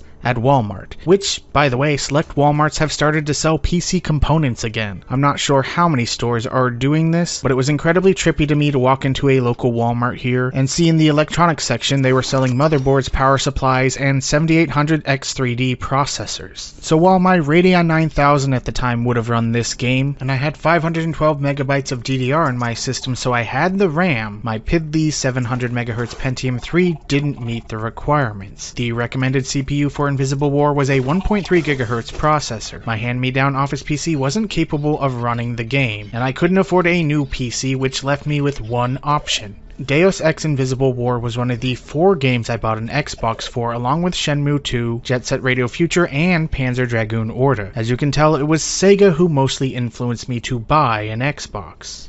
Personally, I love Invisible War. I always have and always will, but it is definitely a controversial sequel to one of the greatest games of all time due to certain design choices made in the game. I think the reason I loved it, despite obviously loving the original better, is that I played the Xbox version of the game and had the console experience with it versus the PC experience. Eidos forced Ion Storm to make the Xbox version the primary focus in development, meaning the PC version felt like more of an afterthought, feeling more like a console port rather than a PC sequel to one of the most celebrated PC games of all time. The PC version came out buggy, having mouse lag that made it basically unplayable, and a whole list of other problems also making the PC version unplayable out of the box. I don't own the physical PC version of the game, so I didn't go through the frustrations that PC players went through at that time. With the main focus on the Xbox version and various technical problems, it's no wonder that PC gamers are still the most ticked off at this game to this day. Eidos really did do them dirty by prioritizing the Xbox version over the PC version, but they were just a couple of years ahead of the curve in that regard. As I said in my Doom 3 review, in the 7th gen, developers started prioritizing consoles over the PC, even for long-running PC-only franchises. The main reason was the rampant piracy taking place in PC gaming at the time. At one time, there was speculation that PC gaming was going to die because of piracy. They were saying it wasn't even going to exist in a couple years' time. Developers started shifting towards the consoles as they weren't yet cracked or hacked, at least not on a large-scale basis, meaning that piracy wasn't going to interfere with the game's sales. Luckily for PC gamers, Steam came along and pretty much single-handedly saved PC gaming. This is what I meant when I said the Half-Life 2, Doom 3, Quake 4, Fear 2, Crisis era in PC gaming is, to me, the last great era in PC gaming, where the PC still had tons of great exclusive franchises that, even if they did later get console ports, were still primarily PC-focused franchises. The console ports were hand-me-down ports, not the primary focus. If you wanted to play Doom 3, Half-Life 2, Quake 4, Diablo, Command & Conquer, Civilization, Crisis, and so many more in their best and right way to be played, you needed a PC. PC gaming had a separate and distinct flavor from console gaming. It was definitely a more sophisticated feeling platform with tons of deep Western RPGs, the best shooters around, the best real-time strategy games around, and so many other golden era franchises like Civilization and Black and White. PC gaming had its own separate and unique vibe. Nowadays, outside of the Switch, PC and consoles are flavorless download boxes with all the same games available with few standout exclusives. People playing the most popular PC games probably first played them on consoles, but then wanted higher frame rates so they could get even sweatier in online games. The 7th gen is the era of gaming where this flavorless blending of platforms started. If you don't agree, that's okay, but tell me, what was the first system you played Call of Duty 2 through 4 on? What was the first platform you played Fallout 3, Oblivion, or Skyrim on? What about Diablo 3 or Red Alert 3? Instead of getting offshoot ports or watered-down ports, the console started to get direct versions of mainline PC franchises developed alongside the PC versions in the 7th gen, which is a practice that has largely carried on to this day. Invisible War was just a couple of years early on this. That being said, beyond the technical problems and the console-first focus, there was a lot of watering down, or consoling up as PC gamers would call it, of the deeper RPG elements established in the original Deus Ex. For example, instead of giving players skill points to spend on various skills like lockpicking or swimming, on top of augmentations like life recovery and fast movement, Invisible War simplifies both skills and augmentations into a single biomod system. Hacking is no longer a skill to learn and level up through skill points, it's simply reduced to a biomod now. In order to make the game more mainstream accessible, they stripped out a lot of the more complex depth that made the original so good. I would say it's definitely more streamlined, but yes, not nearly as much depth. And without awarded skill points, there's a lot less reward for finding secret paths in the game now. I would say the watering down is definitely a valid complaint against Invisible War, and it's not like Xbox gamers who are already versed in Morrowind couldn't handle more depth to a game. But mainstream appeal means streamlining the depth out of a lot of games and making them more user-friendly or easier to play. Some of the other complaints PC gamers had I didn't share in, because remember, I played the PS2 version before the PC version. In many ways, the PS2 version of Deus Ex was the prototype for Invisible War because a lot of the changes made in Invisible War first showed up in the PS2 port. For example, moving to a simple health bar instead of having individual limb damage was first done in the PS2 version. PC gamers complained about this, but I personally don't miss having no legs in the middle of a hostile area while being completely out of healing items and having to snail crawl across the floor. The individual limb health system in the game was a cool idea, don't get me wrong, and it did lead to some hilarious situations, but I've never found it to be that practical overall. You can use a health pack on your entire body, or you can use it entirely on your left leg so you can move again. Again, it's a cool idea, and I understand why some people really liked its implementation in the original. I just didn't miss it that much in Invisible War, personally. I also like the simplified inventory system of the PS2 version, and the ability to install augmentations on the fly instead of needing to find a medical bot to do it. In the PC version, I feel like I have to stop every 30 seconds and drop the stupid combat knife that everyone carries in this game for some reason out of my inventory. The PS2 version has one slot for every weapon in the game. Once picked up, you never have to pick it up again. The inventory is expanded, and once you pick up the combat knife, you never pick it up again, meaning there is no need to constantly pause the action for inventory management. The ability to install biomods on the fly instead of having to hunt down a medical bot was also a very nice touch if you ask me.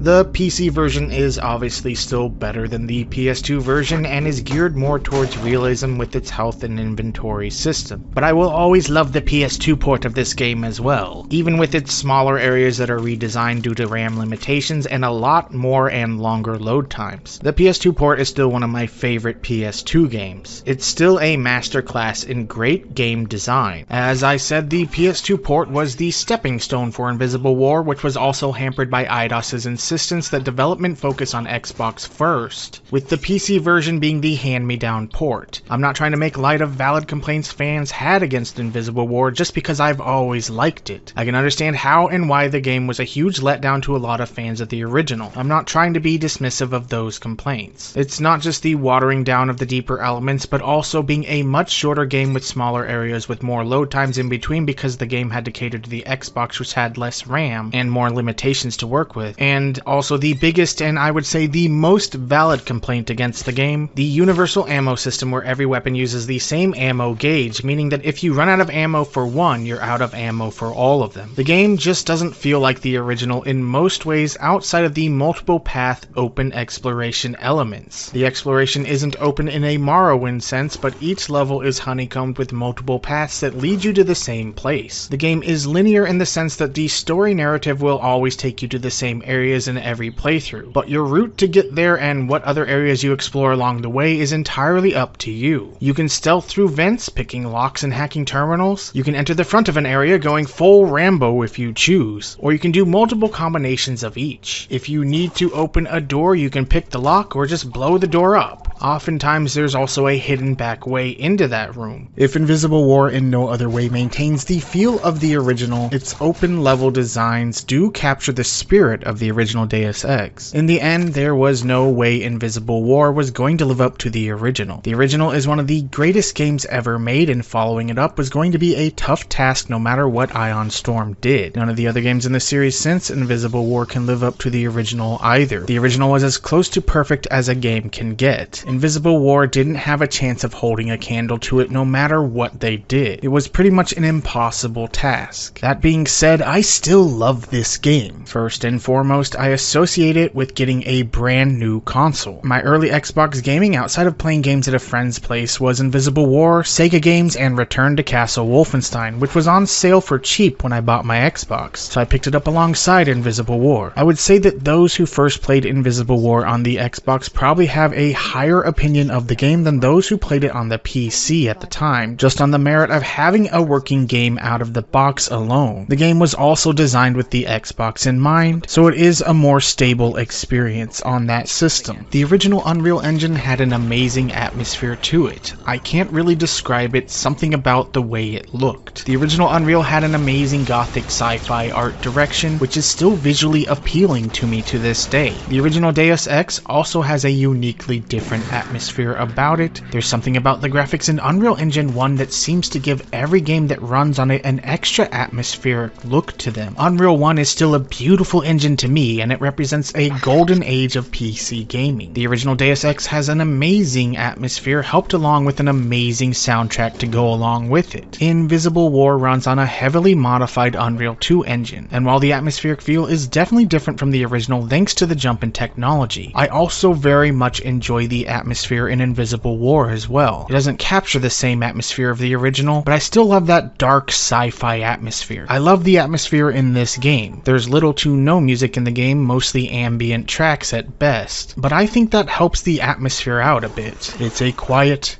dark, dreary, futuristic world presented in this game. While I would have loved more awesome tunes like the amazing title screen music in the game, the more low-key soundtrack helps the ambiance of the game in my opinion. As much as I would have loved having as good a soundtrack as the original, I do like the more low-key sound design of Invisible War. Invisible War follows the exploits of Alex D and takes place 20 years after the events of the first game. It continues the storyline of one of the 3 choosable endings from the original game. Like the original, the game tells a tangled web of multiple invisible factions at war with each other, allowing players to choose which one to ally themselves with along the way. The beginning of the game starts out with a cool cutscene where the entire city of Chicago is wiped off the map in a terrorist attack, and starts from the safety of the Tarsus Academy in Seattle, where Alex is evacuated to, which quickly finds itself under attack by a terrorist force. Alex escapes the facility and thus starts the rest of the journey. Like the original, the story climaxes with multiple endings chosen by the player depending on which faction they choose at the end of the game. There is a possibility of 4 different endings to the game. The storytelling is well done and easy to follow, with multiple mini-stories intertwined through NPC characters offering new side missions throughout the game. For example, in Seattle, the Pequod's coffee shop manager offers to pay you money to go down to Lower Seattle and destroy the coffee inventory of the rival Queequeg's coffee shop. When you get to Lower Seattle, the Queequeg's manager offers you a reward to hack the WTO zoning computer to allow a Queequeg shop to be opened in Upper Seattle. This is a completely optional side mission where I like to go and destroy the coffee supply of Queequegs to collect the reward from the Pequod's manager, but then I also screw over the Pequod's manager by allowing the zoning of the Queequegs in Upper Seattle. That way they all lose, but I still get paid. The game is full of fun but optional side missions like this, with each city center acting like its own hub world to explore and interact with NPC characters, while also exploring and finding hidden areas and secret paths to take. While I do agree with the complaint that the city areas feel way too small and cramped thanks to the Xbox first focus of the development, featuring small, cramped feeling cities instead of feeling like major metropolitan areas, there is still a lot to explore and find in this game. So while the game does fail to successfully simulate large city landscapes, feeling more cramped and cozy in nature, the areas are still honeycombed with hidden areas to explore. The level designs are still excellent and a lot of care and thought went into them. If nothing else, in Invisible War felt like the original, the level design surely did, even if they were smaller in scale. The story design also feels a lot like the original as well. I'll just be straight, I'm not a storyline gamer, especially as of late. If anything, I suffer from what GamePro forum alum Raid 6 rightfully pointed out to me as story fatigue.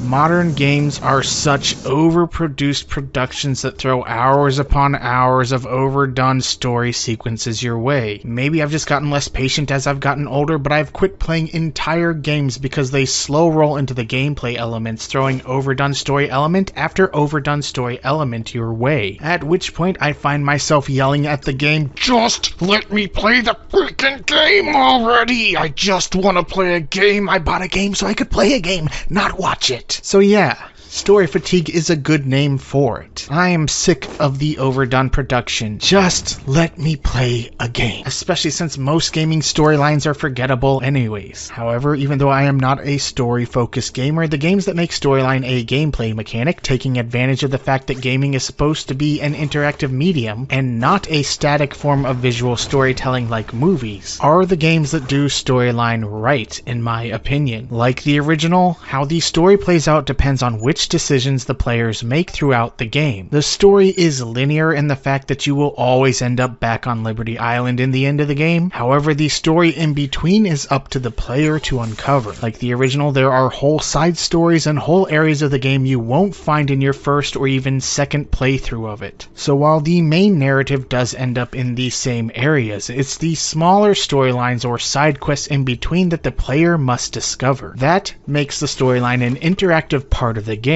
That is, a gameplay mechanic itself. I prefer games that offer an active story experience instead of a passive one, making the player an active participant in how the story unfolds, versus a passive storyline that unfolds identically every time. You know, the kind of storylines that take the player out of the gameplay experience, usually every couple of seconds or like a minute. It feels like every other second you're seeing a stupid cutscene. The ones that lay on thick, forced, overproduced, melodramatic story cutscenes or piss-boring walking sims thrown on otherwise mediocre third-person shooter gameplay to disguise the fact that you're playing something mediocre. After you escape Tarsus and are released upon Seattle, the open story choices start appearing through each faction contacting Alex and trying to get him or her, depending on which player model you choose at the beginning of the game, to run missions for them. It is up to the player to decide which missions they take or what actions they take on those missions, and even choose which mission actions they choose moral or not. An example of this is in Cairo, where the WTO asks Alex to destroy the Nassif greenhouse because it is producing what they consider to be illegal food. That is, food production they have no control over. Yet, it is the main source of food for the local population. You can be the corporate stooge and destroy the food, thus giving the WTO sole control of food production in the area, or you can break into the greenhouse to explore it and pilfer whatever items you want, but then choose not to destroy the food production in the end. Like the original Deus Ex, another big factor of the open choice design is the freedom to make moral choices or not. You can choose to be evil, killing everyone and everything, or try and play the game with a mostly no-kill run, choosing instead to knock out enemies with the stun baton or tranquilizer darts. I say a mostly no-kill run because the enemies at the end of the game give you no choice but to kill them because they explode when their life is drained. I guess that's one bad part about the game, is those who prided themselves on doing no-kill runs in the original were unable to reproduce that in the sequel. On top of the choice to kill or not kill, players can choose to be stealthy, running guns blazing, or a combination of both. The game's level designs and specific problems also provide a multitude of choices to the player. While I have played through the game enough to have my own favorite biomods and favorite routes to take, not only do the biomods allow the player to customize their attributes, using either the official biomods or black market biomods, which give you things like hacking or having melee attacks that cause EMP damage against bots, but the mods also allow the player to cater to a stealth approach versus a non-stealth approach, or play as a good guy or bad guy. Like the original, you can play it as a good guy or a bad guy, going on a full GTA style killing spree if you want. If you choose to go the mass murder route, the game will still prevent you from killing story important characters by protecting them behind glass or putting them in areas where your weapons are disabled, thus preventing players players from not being able to progress the game by killing story-important characters. The level designs also cater to how you choose to play. As I already mentioned, there are always multiple routes into every area of the game, so you don't have to take the most direct route if you don't want to. There's usually a hidden ventilation shaft, an underground sewer entrance, or a window you can use to enter the building secretly. The choice is up to the player, and it adds a reward for full exploration of the area and a reason to play through the game multiple times to see everything it has to offer. The level designs do recapture the open exploration elements that made the designs in the original so good. Similar care and thought was put into this game. Some of the other specific problems in the game are also up to the player to decide. As a quick example, the game may present you with a locked weapon cabinet. You can use your multi-tools, which combine both the multi-tool and lockpicks from the original into one tool now, to pick the lock on the cabinet, or you can just throw a grenade and blow the top off the cabinet. Doors can be blown off their hinges or lock-picked for stealth. Sometimes codes to doors, keypads, or computer logins can be found on data cubes lying around, or computers can simply just be hacked if you have the hacking ability. Like the PS2 port, Invisible War takes away the requirement to manually enter computer logins by hand, a feature that was a fun interactive element of the original on the PC. They just automatically get entered in if you find the data cube with the logins on them. This is another stepping stone feature the PS2 port of the original did that was carried over into Invisible War, but I can sympathize with fans of the original in how it kind of made you feel like a hacker to manually type in logins and passwords into the computer. I just always found hacking more convenient myself. I guess it depends on how much you like this aspect of the original game as to whether automatically filling in computer logins is a plus or strike against Invisible War. Now, the biggest complaint against the game among fans is one I do agree with. While I still love this game despite the watering down of the deeper elements of the original, and because I experienced it on the Xbox and not the buggier PC release, I do agree that the universal ammo system in the game is a terrible design idea. This was one of the largest complaints, and rightfully so. Every firearm in the game uses the exact same pool of ammo. If you run out of ammo with one firearm, you run out of ammo with all of them, making guns like the flamethrower completely impractical to use because of how fast it drains ammo. The idea was to make it so players didn't have to juggle between different ammo types for each individual weapon in the game and could just use one ammo pool for all of them. This can lead to frustration in the game being completely out of ammo for your firearms in the middle of a hostile environment, especially near the end of the game where enemies are complete bullet sponges. The universal ammo was a dumb idea. However, it's never been a deal breaker for me with this game because I tend to play the game as a mostly no-kill experience, meaning I tend to run up on enemies and use the baton to thump them in the head until they are unconscious. In fact, the melee weapons, the baton and sword, are the most effective weapons in the game. When paired with the EMP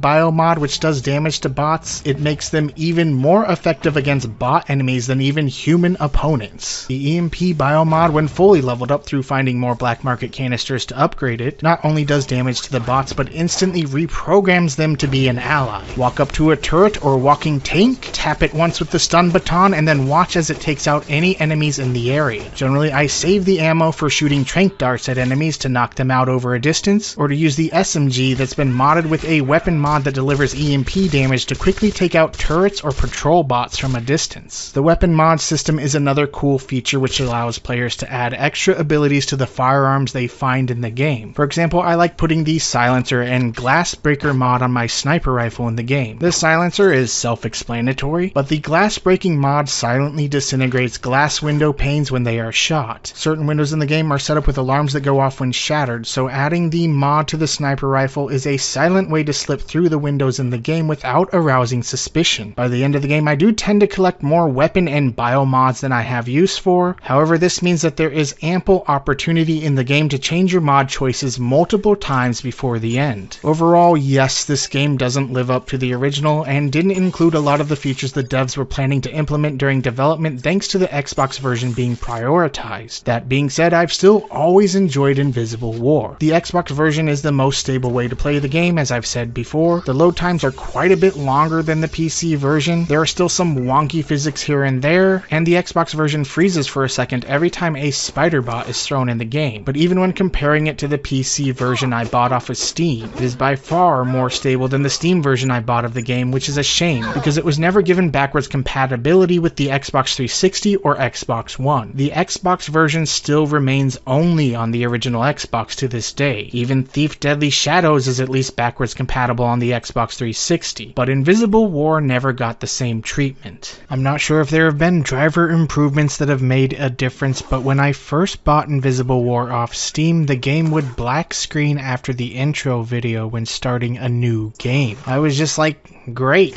I just bought a broken game off of Steam. This is why I laugh whenever I see PC tech channels, which if you watch one tech channel video, YouTube will then forever suggest tech channel video content to you forever. In their PC versus console videos, tout backwards compatibility to thousands of old games as a giga-chad feature of PC versus plebeian console backwards compatibility, which is really just as simple as holding onto your old console so you can play your old games anyway. Yes, there are still plenty of old PC games that work just fine on modern hardware. For example, WinQuake, which is Windows 95 Quake that I installed and it ran just fine on my Windows 10 PC. However, for every WinQuake, there's an Invisible War, a Knights of the Old Republic, or a Time Shift where you purchase a game and then have to scour the internet finding ways to get the game to actually run on modern hardware. Luckily, Knights of the Old Republic has been patched recently and runs okay now. And Invisible War has started running too. I don't remember a patch that fixed it, so maybe it was GPU driver updates that fixed it finally. But at least it runs now on all my rigs, whether I'm using an NVIDIA or AMD card. I even tried it on my Linux Mint PC I'm using as an experiment with Linux, and it runs under the Proton layer just fine. However, the display is stretched too far, so I was unable to do things like drop items out of my inventory. It runs on Linux though. On all 3 of my Windows 10 computers it runs just fine now, with 2 caveats. No matter the rig I am running, the exception being the Linux PC, the game now changes my desktop resolution to the game's resolution, so it changes it to 1600 by 1200, and with the exception of my laptop, it also default changes the refresh rate to 30 frames per second on my monitor. In Windows, it took me a month to figure out the refresh rate change the game made to my Windows settings. I could tell something was different with my screen, I just couldn't tell exactly what it was when playing other games or watching YouTube. On my current rig, when running on my RX 7900 GRE with Radeon Super Resolution upscaling the game to 4K, I've never seen this game look so good. The unfortunate thing being it doesn't run as good as it should because of the 30 Hz refresh rate it defaults to. I haven't played around with the available visual tweakers for the game to see if I can stop it from changing those settings. I still find it perfectly playable in this form because it's not a fast-paced shooter. In fact, the combat is pretty straightforward and basic, but the combat wasn't great in the original either. It was all the other stuff that made it great. The PC version of the game still does occasionally shut off for no good reason and even has wonkier physics than the Xbox version in parts. Overall, like I said, it's less stable than the Xbox version, but with way faster load times. Generally, I didn't run into a lot of freeze-ups of the game, it just randomly shut off on me here and there when recording this playthrough. I am happy the game runs now because I was super bummed out when I first bought it and all it would do is black screen after the intro. While there is still plenty of room for improvements to be made in how it runs on modern hardware, I'm just happy it at least runs now. It runs well enough and plays well enough even with a lesser frame rate. And with modern GPU upscaling, whether NVIDIA's upscaling or Radeon Super Resolution, it looks better than I've ever seen it look. Graphically, on the Xbox when I first got the system in the game, I thought this was a beautiful game. I've seen some people comment that it's an ugly game nowadays, but for the time, a modified Unreal 2 engine with its detailed textures, excellent lighting effects, and all that glorious bump mapping or normal mapping, I was incredibly impressed with the visual quality of the game. Plus, I had just jumped up from the PS2 and GameCube, so anything on the Xbox looked excellent by comparison. Aside from the quality, I really loved the atmosphere. Invisible War is still one of my favorite Xbox games to this day, and speaking of Xbox, I thought I should shout out 2 other games that do similar things in nature to Invisible War that you should also check out if you have a chance. The first needs little introduction to Xbox fans. The Chronicles of Riddick Escape from Butcher Bay has some similar gameplay elements to Invisible War. Checking to see, it appears that Riddick is not available on either Steam or GOG at the moment, despite having a physical PC release at the time. However, it was included for free on the PS3 and Xbox 360 versions of its sequel, Assault on Dark Athena. That's a 2 games for 1 deal if you ever pick that version up. Riddick is one of the best games on the original Xbox and one of the best looking games as well. The other game is Tron 2.0 Killer App, which plays a lot like System Shock or Deus Ex in the Tron universe. I recently bought the PC version off of Steam, and I'm surprised that I don't hear more about this game from retro PC gamers. The Xbox version, which added multiplayer and some other things over the PC versions, I expect not to hear much about, as it slipped completely under the radar on the system. I mean, Xbox was a system of Halo. If it wasn't Halo, no one cared about it. There's a lot of underrated and hidden shooters on that system because it was all about Halo, and maybe a couple of other games that were popular at the time. For Tron 2.0, I would consider it an underrated or hidden gem for that system. However, the PC version came out and got good review scores and a lot of attention at the time, but people have seemingly forgotten about the game in the years since then. You hear about System Shock and Deus Ex a lot from old school PC gamers, and rightfully so, but why so little love for Tron nowadays? It's a solid System Shock style romp from Monolith Games. The bottom line, I think that fans of the Deus Ex franchise have come back around to Invisible War recently and declared it as not as bad as it was made out to be at the time. Some people will never forgive this game, but for others, once the initial disappointment subsided, they can now come back to it and give it a fairer shot. I still love this game, but have yet to play any of the more recent games in the series despite owning Human Revolution and Mankind Divided now, so I really can't rank how it stacks up in the series, having only played the first two games in the series and kind of play tested the other two. That being said, I've always enjoyed this game despite its flaws and the many ways it didn't live up to the impossibly high standards set by the original game. Even with Eidos's meddling in the development and making the Xbox the focus, Ion Storm still managed to give us an excellently designed, story-driven open exploration game where the player still has the ultimate choice in how to explore the world presented in it. The PC version is more glitchy and harder to run to this day. The Xbox version is the more stable version, and we who experienced it on the Xbox over the initial PC release probably had a much better time with it. If you're one of those fans who will never forgive this game, nothing I can say will change your mind. However, for the rest, Deus Ex Invisible War is a controversial sequel to one of the greatest PC first-person shooter slash RPG hybrids of all time that certainly didn't live up to the hype of the original, but still manages to be a great game in its own right. For some of you, you should give it a second chance if it'll run on your PC, that is. For everyone else, you should probably play the original game first in order for the story to make sense, because this is a direct sequel to the original, and if you don't know the story of the original, you probably will be lost in the second one. On a depth level, I would put it at the same gameplay depth as, say, BioShock, and how it took previously complex gameplay designs and made them more accessible slash watered down slash mainstream to appeal to a wider audience. Invisible War failed to live up to the original, but it also succeeds in some of its design elements to recapture the feeling of the original. If you want something that's on the same level of accessibility as the original BioShock and BioShock 2, you will probably find enjoyment in this game.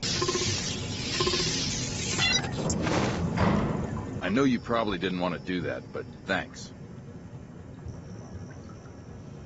No problem. We have our differences. Maybe I care a little more about some things, purity of the soul and all that, but that doesn't mean we can't get along. Think you can find your way out? I got myself in here, didn't I? Good luck. Yeah, I can find my way out. Hey, look at me again.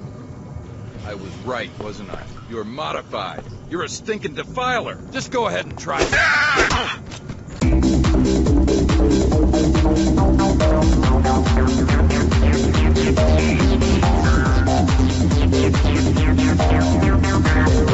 There are some games that are more popular and well known now than when they first released. These games were completely overlooked by the general gaming public of their day, and years of word of mouth from gamers and even Hidden Gems articles would finally bring these games into the spotlight they justly deserved. In my Jak and Daxter review, I went over how insane a year for gaming 2001 was. Eco did get some good coverage by some magazines prior to its release, and I do remember playing and liking the demo of the game before I ever played it. But for whatever reason, when this game first released, it flew completely under the radar. Reviewers loved the game, but the general North American gaming public at the time of its release completely overlooked it, despite it reviewing well in every outlet, with EGM even giving it Game of the Month honors. In a later issue of EGM, I can't remember which issue it was or what year it was published, they would run a Hidden Gems article where they featured Eco in their list, which would help get the game more notoriety amongst mainstream gamers.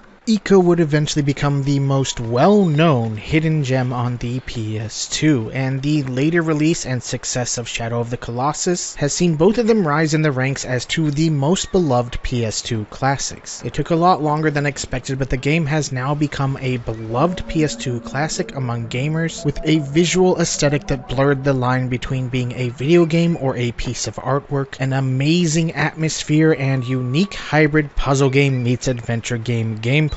While the combat and exploration elements are a far cry from, say, Zelda, which Ico bears likeness to at first glance. Its unique blending of puzzle game with adventure game on top of escort gameplay really makes for a game that doesn't fit the mold of any particular genre of game. The story centers around Ico, a boy born with horns, a once-in-a-generation curse upon his village. As the cursed child, the village blames any and every misfortune that befalls them on the child until the day of the sacrifice. On his 12th birthday, Ico is dragged off to an ancient, crumbling fortress ruin where he is locked away in a stone crypt, as a sacrifice to appease the spirits and lift the curse off his village. Luckily for Ico, the decayed state of the fortress allows him to free himself from the eternal bondage of the crypt, dumping him out onto the castle floor, where a vision of Yorda comes to him. Upon rescuing Yorda, their perilous journey to escape the ancient castle and the evil queen that controls it begins. I haven't played through Ico since 2007 or 2008, so my memory of the game is a bit hazy. I remembered that I loved the game, but I only vaguely recalled parts of it. For this review, I was only going to record a full playthrough of the PS3's remastered version, the one that also came with Shadow of the Colossus, and play the PS2 version, recording some footage here and there. However, I noticed some interesting changes in the PS3 remaster when compared to the PS2 version of the game, which prompted me to record a full playthrough of the PS2 version as well. There were two big, significant differences. The first noticeable one is the change in the combat. In the PS3 version, enemies dodge more and feel easier to fight, whereas in the PS2 version, they are much more aggressive, even pinballing Ico around on the ground when he is trying to get back up after being knocked down. Additionally, there are two completely different puzzles in the waterfall area of the game in the PS3 version. I didn't realize the changes in the game until I played the PS2 version, but it turns out the PS3 version of the game follows the changes made to the PAL release of Ico. The PAL version added some extra content, altered the combat, and modified the controls so that you have to continually hold the R1 button to stay attached to Yorda, as opposed to just tapping it once to attach yourself and tapping it again to let go in the NTSC version. You can change it to the latter in the options menu. At first I thought Bluepoint had made these changes, but one of the FAQs on Game FAQs finally explained these differences to me. PAL gamers won't notice the difference in the level designs and combat of the PS3 remaster, but diehard NTSC fans might be a little taken aback by the changes. It's still mostly identical to the NTSC PS2 version, but the differences are noticeable. Ico is a game where the whole is greater than the sum of its parts. Yes, it's a visual work of art in motion. It's also an incredibly well-designed puzzle game, a giant escort mission where you guide Yorda throughout varied game environments, and has Zelda-esque exploration and combat elements. The game's story also doesn't overwhelm the player with a lot of text and explanation, yet it still manages to offer two of the most intriguing characters in gaming history. What it lacks in direct storytelling, it conveys visually through both Yorda and Ico's animations and actions. Both characters possess a sense of childhood innocence, and you find yourself growing fond of them despite not even being able to understand them. There are some cutscenes to tell the story, but the bulk of the experience and fondness for the characters comes through their visual pantomime, where the characters are given more depth through their actions and reactions than any dialogue spoken throughout the game.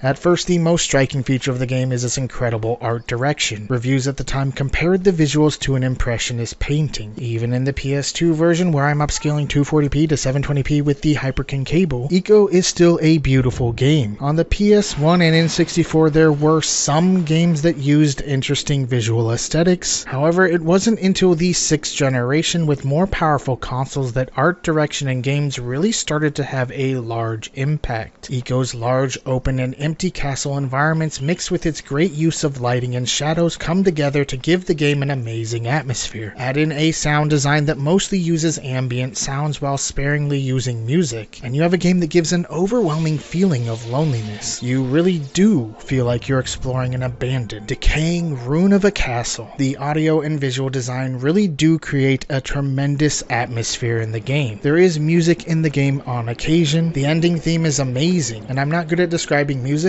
but the save screen music in particular sounds like happy childhood memories. That's the best way I can describe it. It just sounds like happy childhood memories. The game wouldn't be the same without so many small touches in its audio and visual designs. The developer's meticulous but hugely impactful artistic touches in both areas add so much extra depth to the player's experience while playing the game. The core gameplay in Ico centers around guiding Yorda by the hand while exploring the ancient castle, solving brain-teasing puzzles along the way, fighting against a variety of dark spirits who try and kidnap Yorda and shove her into a portal, upon which time is limited to pull her out before it's game over, which gives the combat a sense of urgency, all while trying to traverse multiple areas of the castle and trying to open the main castle gates to make your escape. When it comes to the puzzles, Ico is from the era when developers didn't hold your hand. It's cut from the same cloth as a game like Tomb Raider or Primal. It actually gives fewer hints about what to do next than the previously mentioned Tomb Raider. Does this mean that sometimes the solution to a puzzle can be quite obscure? Absolutely. This might turn off some modern gamers who are used to the hand-holding elements that have been implemented in gaming since Ico's time. Hand-holding elements like cutscenes that play upon entering a room giving the solution to the puzzle away, or having important objects shine to show the player they are important. Such mechanics do not exist in Ico. The only hand-holding that occurs in the game is between Ico and Yorda themselves. I guess I'll modify what I said in my Tomb Raider review to fit Ico, and say the bad thing about the puzzle elements in Ico is that the game doesn't hold your hand.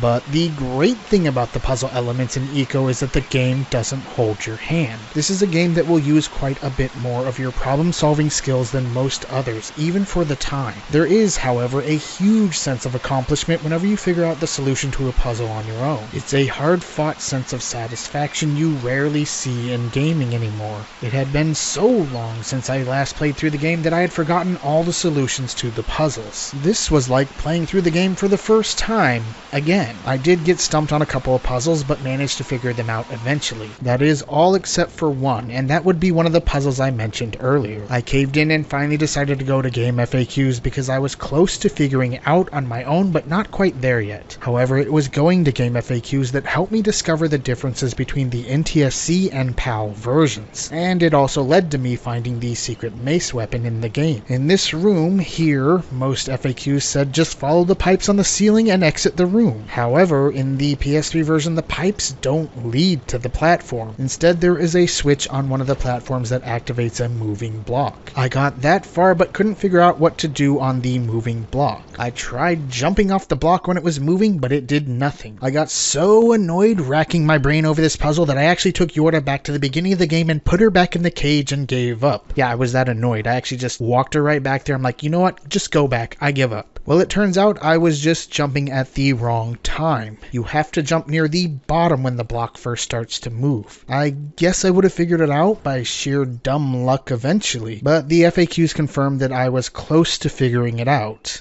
While the castle is huge, there isn't a lot of extra exploration in the game, but there are still some hidden rooms here and there. Generally, the game keeps it simple, with the main focus being the puzzles. Defending Yorda through combat is a secondary focus, while the exploration elements revolve around the puzzle elements mostly. There aren't any arbitrary things to collect in the game like coins or gold skulltulas. Ico is beautifully simplistic and without a lot of bloat that many other developers would have been tempted to add to the game. It's a game that knows what it wants to achieve and sticks to it. This is a puzzle game above all else. The entire castle is a giant puzzle that is solved by solving a series of smaller puzzles. Outside of the puzzles, there is quite a bit of platforming, especially near the end of the game. The last section of the game is a platforming puzzle in itself, where players must traverse from platform to platform, solving some environmental puzzles to figure out where to go next. Ico makes good use of environmental puzzles puzzles throughout the game, with the ending section being the culmination of all the platforming skills you've learned. For the platforming elements, I took to the controls pretty well. Generally, games with fixed camera angles make for overly frustrating platforming elements, as it feels like the developers purposely chose the worst camera angles for each jump. But this is not so for Ico. While I did occasionally find myself missing a simple jump and plummeting to my death thanks to the camera shifting mid-jump, the devs did do a great job of giving players the best camera angles possible to make jumps over pits or to chains dangling over those pits. It's not perfect, but it works great most of the time. The wall climbing elements of the game are also done really well and really smoothly. The jump up in technology from the PS1 to the PS2 help remove the clunkiness of similar scenes in PS1 games. Similarly, the climbing elements, scaling, descending, and swinging on chains, are also incredibly smooth. While I won't say I never plummeted to my death on accident, there are a lot of protections in the control scheme to prevent such incidents, mitigating a lot of frustrating deaths that occurred in similar games in the previous generation. The combat in the game is pretty simplistic overall. It's the added element of the shadowy figures trying to kidnap Yorda and stuff her into a portal, mixed with the limited amount of time you have to pull her back out of the portal, that gives the combat much of its intensity. Ico has a simple 3-button combo to dispatch his enemies, and there aren't any deep moves like a dodge feature. To dodge enemy attacks, just move out of the way. It's that simple. I've seen people say that the combat in the PAL version is more challenging than the NTSC version because enemies dodge and evade more, but I find the more aggressive enemies in the NTSC version to be tougher and more intense to fight against. They attack more often and even hit Ico whenever he's on the ground. I think I actually like the more aggressive enemies in the NTSC version. Yes, they are easier to hit, but they also hit Ico more often, meaning the player either has to move or jump out of the way more. I found this to be way more challenging.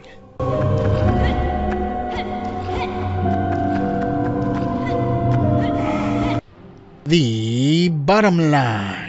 Ico was that hidden gem game that has now rightfully taken its place in the minds of PS2 gamers as a tried and true classic. Even if you've never played the game yourself, you've no doubt heard of it. Even the most cynical, contrarian type of gamer should at least give it a try. Beyond being a piece of artwork in motion, it's an excellent puzzle/adventure game hybrid that would still be a timeless classic even without its unique art direction. That's just the icing on the cake as far as Ico is concerned. Really, the only big complaint that can be waged about the game is its short length, where your first run might take you 7 or 8 hours to play through figuring everything out, but every subsequent run will take you 4 hours or less. There's even a trophy on the PS3 version for beating the game in under 2 hours. Ico is a defining achievement of PS2 game development, and it has stood the test of time as one of the best games on the system. It's seen as a PS2 classic for a very good reason. Now, as far as playing the game in physical form, the PS3 version is the cheapest way to play it, and it comes with Shadow of the Colossus in the HD Remastered Collection. The PS2 version is sitting around $25 to $30 as of making this video, whereas the PS3 version is around $15 to $20. For PS4 and PS5 owners, I looked it up, and if you have a PS Plus premium subscription, you can play the game for free, but there hasn't been a physical re-release of Ico since the PS3.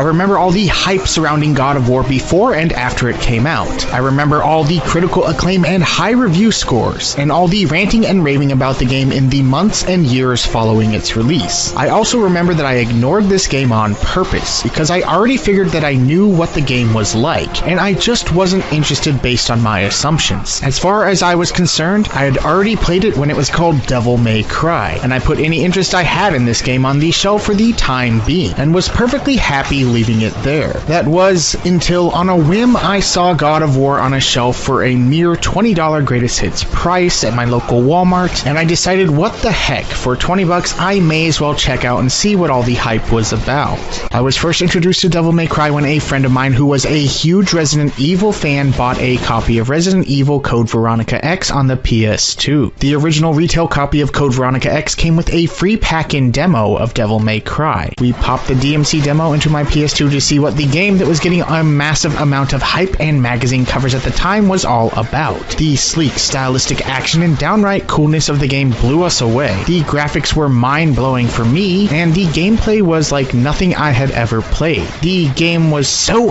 awesome that it was the third PS2 game I ever owned, alongside of Time Splitters and Gran Turismo 3, which was the pack-in. I'd bought Devil May Cry right after it came out. I loved the game, but there was a grinding issue with it that made it to where I played through it a few times and then put it on a shelf for years and even ignored other games that I thought were similar to it. This may seem like a small complaint, but you know in Devil May Cry or similar games where you get a tough boss and the first time you get him down to maybe a quarter of his life before you die, then the next 5 times he kills you in 2 hits, then the next few runs you can barely get him to half life, or you just get stomped without getting any offense in, and then for the round where you are finally victorious, it's like the boss forgets to be hard and you dominate him for an easy win. You know that inconsistent cheating AI thing that becomes controller-throwingly frustrating? I beat Devil May Cry maybe 3 times and then said, okay, I've had my fill of these games. My assumption with God of War was that it was going to be like Devil May Cry or Ninja Gaiden or one of those other frustrating games that I knew I wouldn't have the patience to play. As much as I love DMC, it burnt me out from playing any games I assumed were similar. It burnt me out from an entire subgenre of games for over a decade.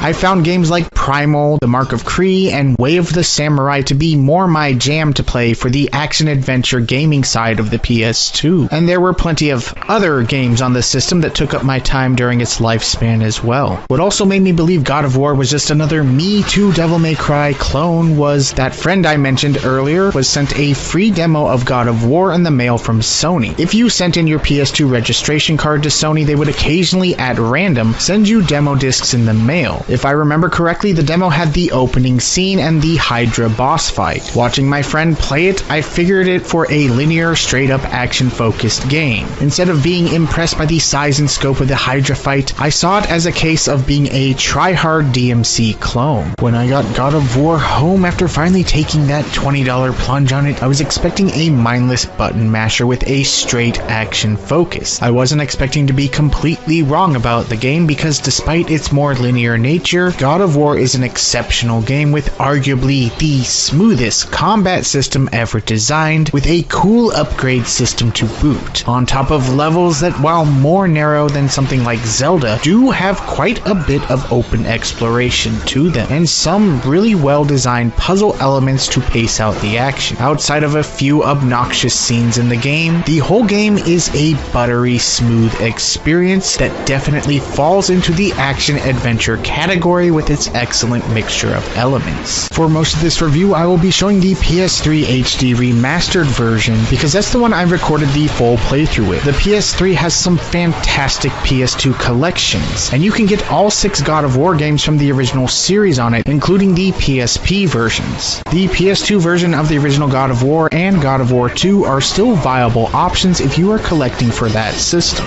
The PS2 God of War games both play incredibly smoothly and support progressive scan, and make for a great case study on how good the system was capable of looking graphically, with an experienced team creating games from the ground up on it. 2 of the best looking, best playing games on the system. Kratos, once champion of the gods and obedient servant of Ares, the god of war, is now on a quest for vengeance and for relief of the memories of his most egregious of sins, the memory of which haunts him every day. The game will eventually tell you what it is he did, so I won't. But if you know, you know. Honestly, the appeal is Kratos is a badass, and the combat and feel of the game reinforce this notion and feeling. In the early God of War games, Kratos is a cold-blooded, unpalatable, psychopathic character that isn't above slaughtering innocent Athenians in his way. Granted, they do give you life power-ups, but Kratos definitely isn't a good dude. Any study of history will tell you that the ancient world was a a very cruel and very cold place to live, and Kratos embodies that. If you're a story-driven gamer type that wants to feel some emotional attachment to your character, you won't, outside of feeling like a badass. If you have not played the series prior to the 2018 God of War and still see Kratos as the loving, caring father figure that he's portrayed as in that redemption arc storyline, you'll be quite taken aback by this version of him. This,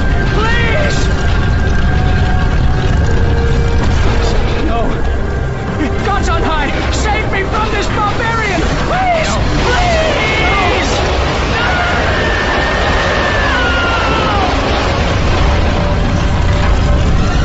The opening level is pretty straightforward, and based off of that demo would give you good cause to believe this game is a straightforward action game. However, once you get to Athens, the exploration element of the game starts to take shape. While the levels aren't as large or as open in design as, say, Eco or Shadow of the Colossus, both of which were re-released on the PS3 in an HD collection themselves, the levels are still filled with hidden areas that hide many treasure chests filled with things like the Gorgon's Eye, collecting 6 of which increases Kratos' health, Phoenix Feathers, which increases Kratos' magic meter, but also life, magic, and red orb power-ups. The red orbs are collected by either killing enemies, defeating bosses, or finding hidden chests, and are used to upgrade Kratos' weapons and magic abilities. Many secret areas are outright hidden, but usually have visual clues with which to find them, while others are in plain view but unreachable without finding the secret way or path to reach them. While the areas in the game are more linear, the developers did a good job of taking the levels and giving them a good degree of exploration within smaller environments. Again, while not as open as Zelda in design, there were times where God of War gave me that Zelda vibe. The action in the game is still the star of the show. While it was the more exploration elements that endeared me to the game, realizing it wasn't just Devil May Cry except own the action, when I said the combat system implemented in God of War and further refined in its many sequels was arguably the smoothest and most well-implemented combat system in any game ever, I meant it. The combat is dynamic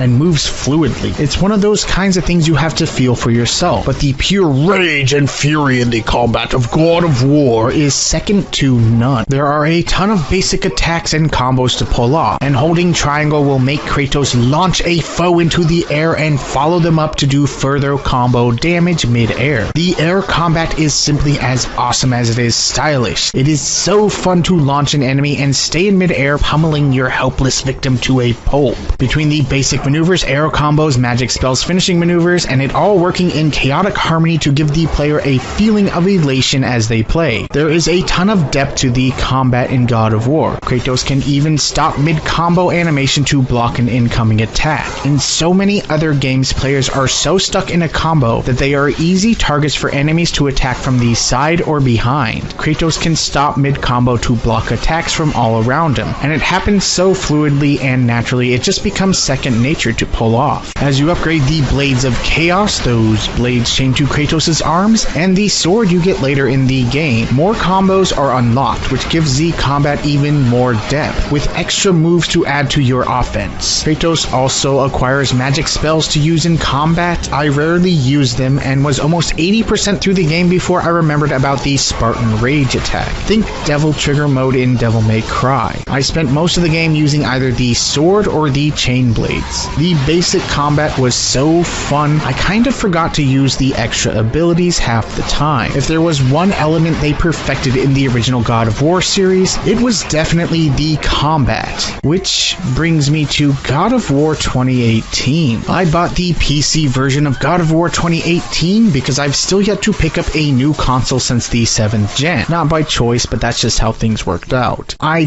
definitely enjoyed most of the changes. After 6 God of War games released with the same formula, it was definitely time for a change. I enjoyed the open world exploration aspects, though I wish there was more of a traditional leveling up system in place in the game, because it sucks starting out a new game plus after beating the game and getting killed in one hit by the first enemy in the game. This literally actually happened to me. Seriously, one hit. I wish experience did more than just letting you buy new skill trees trophy items or using it to upgrade certain attacks. If it's going to have an open world RPG feel, I wish it had even a basic leveling up system like Spider-Man Remastered did. I also like the redemption story arc for Kratos, who, as I said earlier, was a completely unpalatable character in the original series. Atreus is a little obnoxious, but he is useful in combat. Overall, I feel like the game ended a little too early. Like the developers were going to add more, but just couldn't thanks to publishing deadlines. I've yet to play Ragnarok, so forgive me if some of these issues have been fixed in the sequel,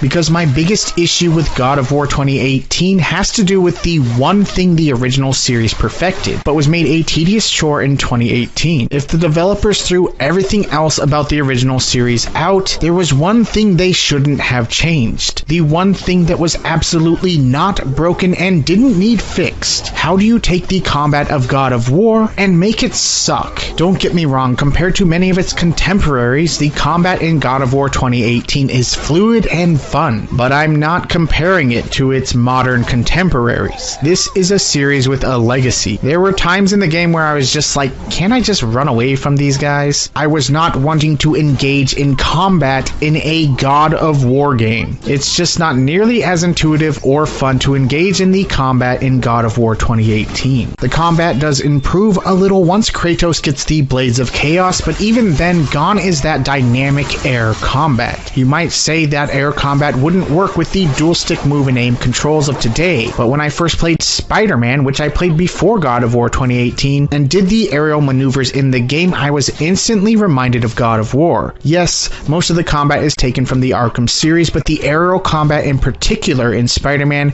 is very much God of War in feel. If Spider-Man can pull off aerial combat with dual stick movement and camera control, why couldn't God of War, the series that used to excel the most at it? The general combat is also tedious and it felt a bit like a chore most of the time. Again, the Blades of Chaos improved things a lot more, but God of War went from some of the most dynamic and freeing combat in gaming history to something that was simply okay at best. Maybe they fixed it in Ragnarok. I won't know until I play it. So my opinion of God of War 2018 is that it's a good, maybe even great game on its own merit, but it is a terrible God of War sequel. It did pull me into it for a whole week while I was playing it. I do like the game overall, and the combat isn't terrible. It's just not on par with what was established prior in the series. The first 5 minutes of every God of War game that came before has more epic, dynamic, and fun combat than you will see in your entire journey in God of War 2018. It's just not even on the same level. I hope I don't make it sound as if the original was all sunshine and roses, eh? Because there are some obnoxious design choices that bog down certain scenes in this game. All it takes to send a shudder down the spine of a God of War fan is the simple phrase,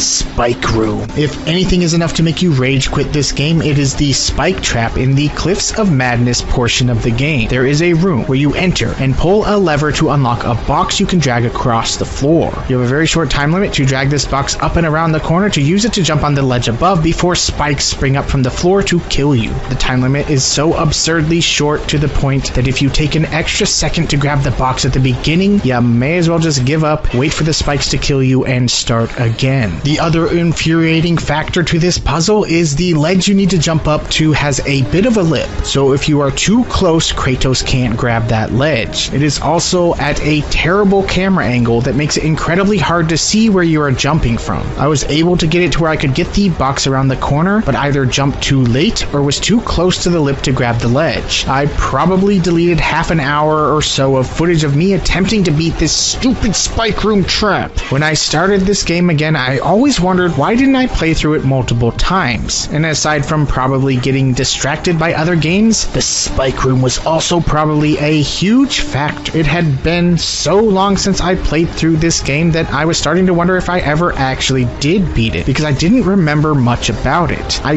vaguely remembered a few things in a few rooms, but I definitely remembered the spike trap. I got so frustrated with the scene, I literally almost canned this entire review and rage quit. I ended up watching a couple of YouTube videos, which didn't help much. I even saw one where someone was able to glitch up to the ledge, which I also tried. As a last resort, I went to Game FAQs to see what the FAQ writer suggested, and one tip was, don't get it too close to the wall, and if you get it just to the right right of the blood spot on the floor, you should be able to make the jump. So if you play this game, remember, just to the right of the blood spot, back from the wall. Also, just drag the box. Taking the time to make Kratos kick it wastes way too much time. Just grab it and drag it down the path. Also, learn the spot where the camera is going to switch angles, because you have to reverse the direction you are pulling. The Hades level in the game is also pretty annoying. The first part of the level sees you doing a balancing act on rotating beams while avoiding spikes that rotate with the beams. Touch a spike and you fall off and die. Let the beam rotate too far on you and you also fall to your death. The final kicker to this level is climbing large rotating pillars that also have spikes on them. Touching one spike sends Kratos all the way back to the bottom. You have to put in a perfect run, because with one mistake you have to start all over again. There are 2 of these rotating pillar walls of spikes in this level. These scenes drove me absolutely bonkers. I'm also not a fan of quick time events, something I'm glad that God of War 2018 mostly got rid of. But by comparison to later games in the series, the original God of War doesn't go nearly as overboard with them as God of War 2 through Ascension. They are there, but they are more sparsely used in the boss fights and in general. And that brings me to another thing that is a lot more sparsely used in the original God of War, and that is boss fights themselves. There are only 3: the Hydra, the Giant Bull, and Ares, the God of War. And while well done, they aren't nearly as over the top as boss fights would become in the later games. I would say the Hydra fight is probably the most elaborate one. Even the Ares fight is pretty straightforward by comparison. It's not badly done by any means. I'm just used to God of War boss fights being extremely extra. Granted, the foundation for that was laid here in the original. Graphically, on the PS2, God of War is at the top tier of PS2 visuals. Not only is it by PS2 standards a gorgeous game, but it is also one of the small handful of games that supports progressive scan. God of War 2 obviously topped the original, but the original is still on that same tier. The whole game also moves so smooth like butter that it even helps the controls feel smoother. I have no complaints with the controls outside of the quick time events, you know, the usual for me. The fixed camera angles usually do a good job of keeping up with the action. There are times they can hinder some of the jumping scenes or make some scenes more difficult than needed be, like the dreaded spike room. But overall, you can tell Santa Monica Studios put in a lot of effort to make sure the camera gave you the best view possible of the action. The PS3 remaster looks great and moves super smoothly as well. Not only does it up the resolution, but it eliminates the jaggies of the PS2 version. It also shows some of the tricks the developers used to make the PS2 version look so good, like using pre-rendered cutscenes for the in-game cutscenes, which you wouldn't have noticed on the PS2 version, especially if you're using a standard definition TV at the time. But they definitely clash with the graphical updates in the God of War collection. While obviously God of War 3 and Ascension look way better in PS3 standards, God of War 1 and 2 have still never looked better. And the same goes for the Origins collection, which has both PSP God of War games on it. The soundtrack to the game is absolutely outstanding. You can tell Sony spared no expenses when it came to the soundtrack. According to Wikipedia, 7 different film, TV, and video game composers contributed to the orchestral soundtrack, which fits the action and ancient Greek theme of the game. If you have never listened to the soundtrack from the original God of War, look it up sometime. It's pretty epic in nature. The sound effects are also fitting and well done, and the voice acting in the game is also excellent. The whole sound design in the game is spectacular. It definitely adds to the epic feel they were going for in the game. The bottom line. God of War was a game I never expected to like as much as I do. I thought it was going to be a shallow, overhyped, overrated game, but I was surprised at the depth presented in its level designs and gameplay. I am glad I came back and played this game again after so long. While not perfect, its epic mixture of high-strung combat, deep level designs, and epic storytelling are enough to draw even the most cynical gamers into it. There is definitely a reason this game has received so much praise over the years. If you're like me and were put off by the hype of the game, if you look past that hype and decide to give this game a chance, you might find yourself enjoying the game as much as I did when I first played it and still do when I play through it today. If you are a new God of War War player who only knows God of War 2018 and Ragnarok, I wholeheartedly suggest exploring the original series to see why it was so popular in its day. But like I said, you've been warned that Kratos is not a nice guy in these games. Kratos is cool, but he's a horrible human being in the original God of War series.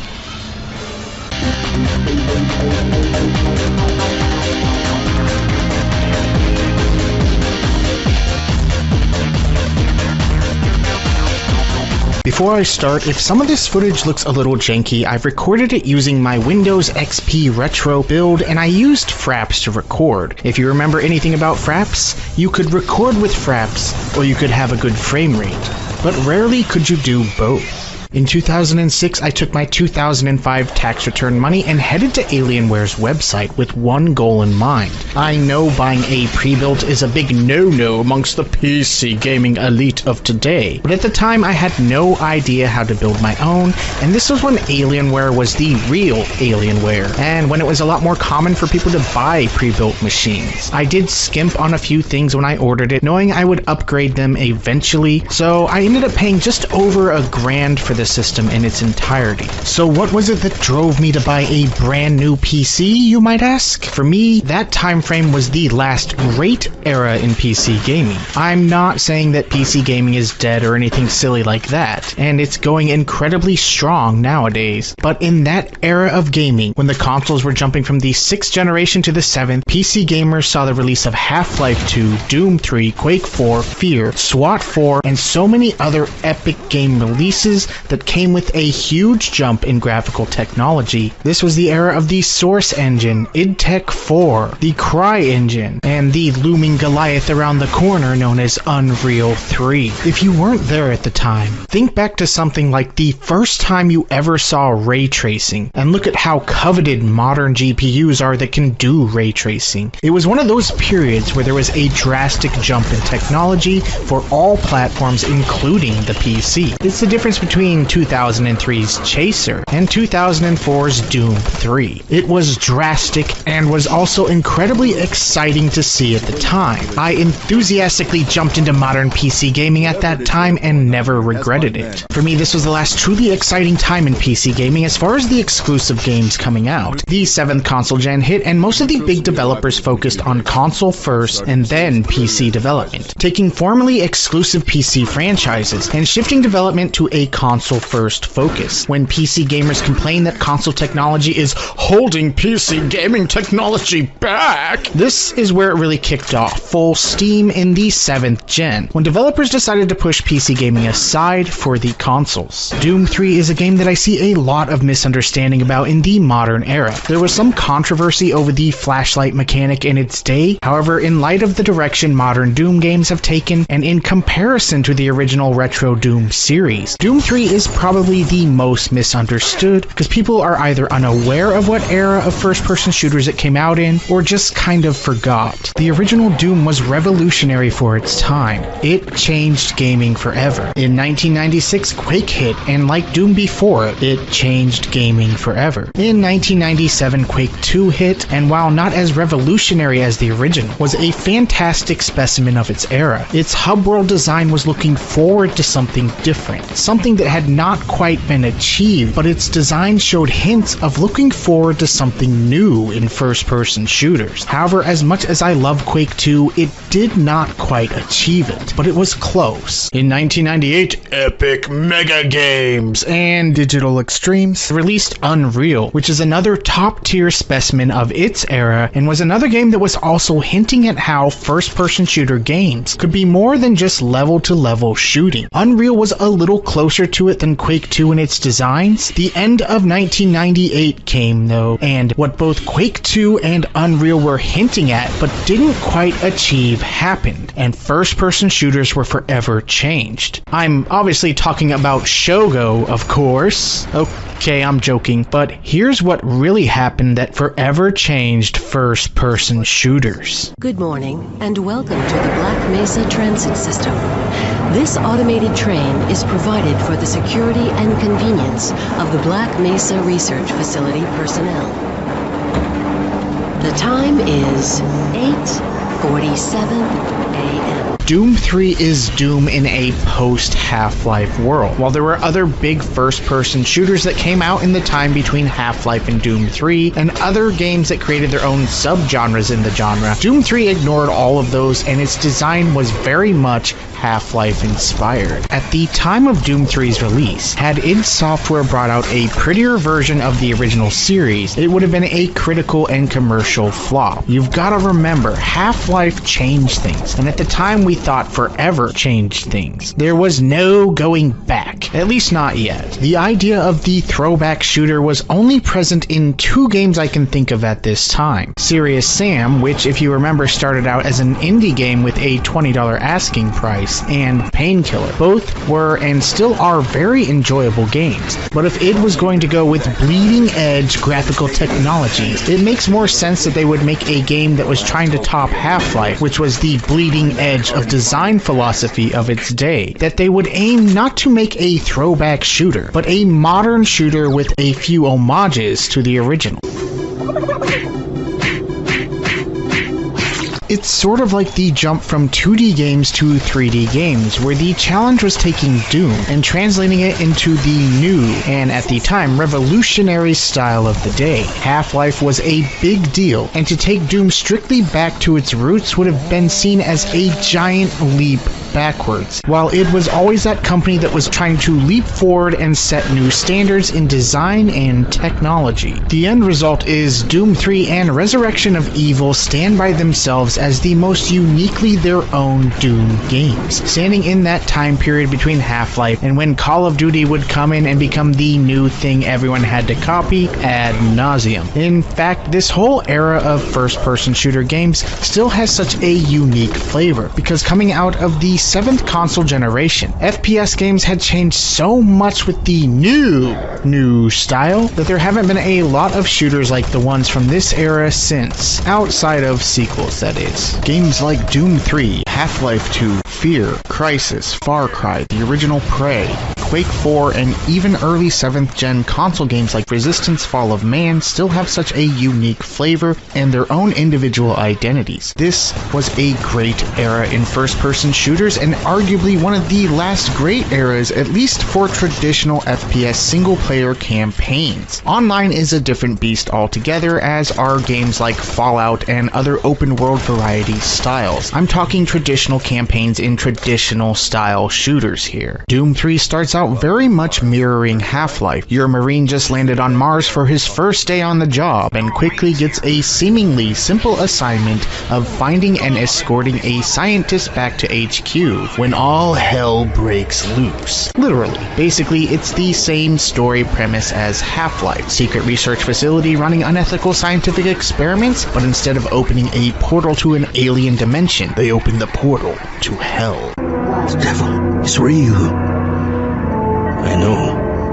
I built his cave. From the story premise to the levels and story designs to NPCs that help you along the way to the health system and even portions of the game that directly copy Half-Life, Doom 3 was mostly inspired by the exploits of Mr. Gordon Freeman, or as I said, this is Doom in the Half-Life era. However, aside from borrowing design elements, id put their own spin on the formula. The gunplay and atmosphere were completely different for one. Doom 3 went for a horror atmosphere and nailed it. Not only are the monsters, most of whom get an epic intro in the game, detailed in horrific ways, using all the technology of the day to give them some truly disturbing looking details, but id Tech 4's dynamic per pixel lighting system capabilities are on full display, taking them and making them an actual gameplay mechanic through the use of the flashlight. Using the flashlight in the game becomes just as much an integral gameplay mechanic as the in-your-face gunplay.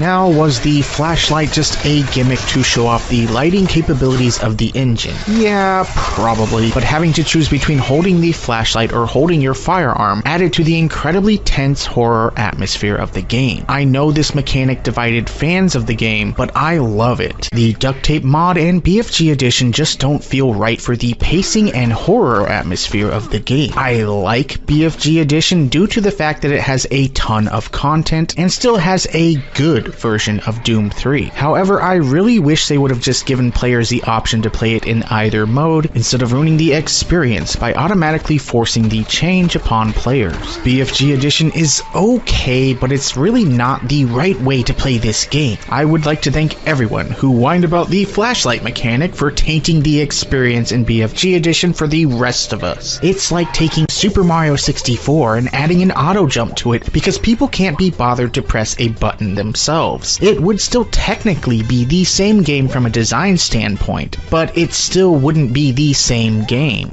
Again, BFG does have a lot of content and is still worth a purchase, but it's not the same experience. It does improve the weapon sounds from the original, and the change in the flashlight does make it seem a little more action focused, so it's good for more action oriented types who don't want to feel the vulnerability of having to choose between flashlight or gun. However, one of my favorite things about the original is thumping zombies with the flashlight to save ammo, or thumping corpses to make sure they don't spring to life on you, which is something you can't do in BFG Edition. I'll eventually play all the way through BFG Edition, and if I decide I was wrong to hate the changes, I'll let you know someday. I really enjoy the gunplay in Doom 3, even though it's certainly not as intense as the gunplay in the original Doom series or even the Quake series that preceded it. It has its own slower but still methodical pace to it. They finally added ammo magazines and reloading your weapons, which adds to the more methodical pace. I know, who reloads in Doom? This was also a standard feature of first-person shooter games of its era. The game eases you into the action. It doesn't throw nearly as many enemies your way as retro Doom, but since the engine was chunky and cutting edge, this was obviously to save system resources. The slain enemies also disappear into thin air, which deprives players of going back and admiring the carnage they have carved in their path throughout the course of each level. This no doubt was also to save resources and not chug down the chunky game engine more. Near the end of the game, it does throw a gauntlet of enemies your way, feeling a lot more like retro Doom.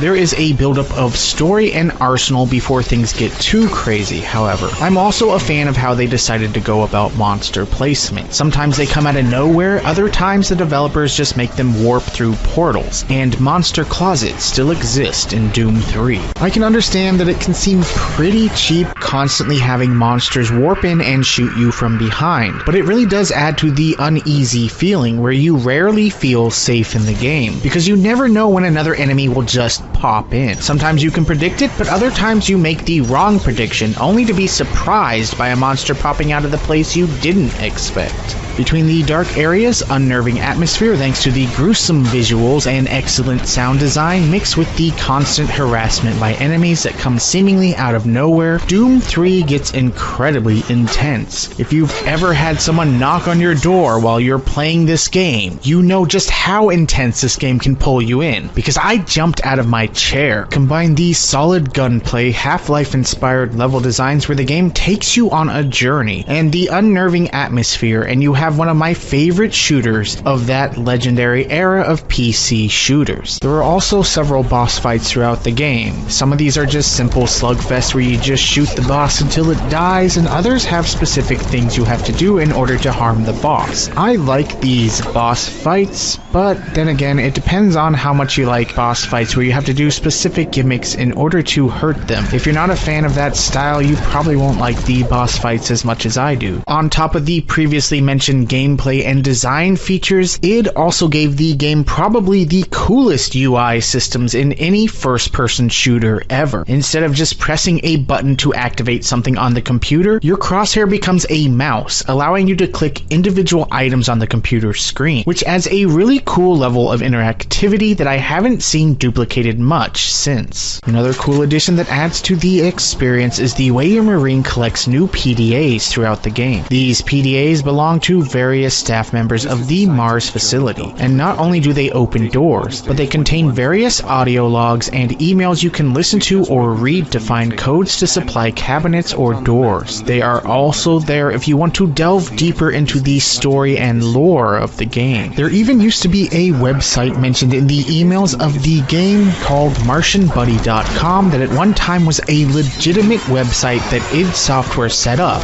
which contained a secret cabinet code to use in the game. I always found that to be a really cool fourth wall break touch. Unfortunately, the actual URL takes you to Bethesda.net now, but you can still find it with the Wayback Machine. I don't fully remember how long the game is, as I haven't played all the way through it since I captured this footage almost 2 years ago. I had to look up full long plays on YouTube, and it looks to be anywhere between 6 to 10 hours for the single player. By today's standards, that's a pretty lengthy single player mode. At the time, it would have been around average length, give or take, for first person shooters. It will definitely take you longer on your first time through or first time in a while. As much as I love the single player mode, I think I've only ever played this game online once or twice. It's kind of like my issue with the original Quake, where I am weary to jump into a game I know I'm going to get completely murdered at. I can jump into Quake 2 with quite a bit of confidence, but the original Quake and Quake 3, not so much. I am the same way with Doom 3's Deathmatch. Plus, the first time I ever played it online, I didn't know you had to hit F1 to ready up for the match,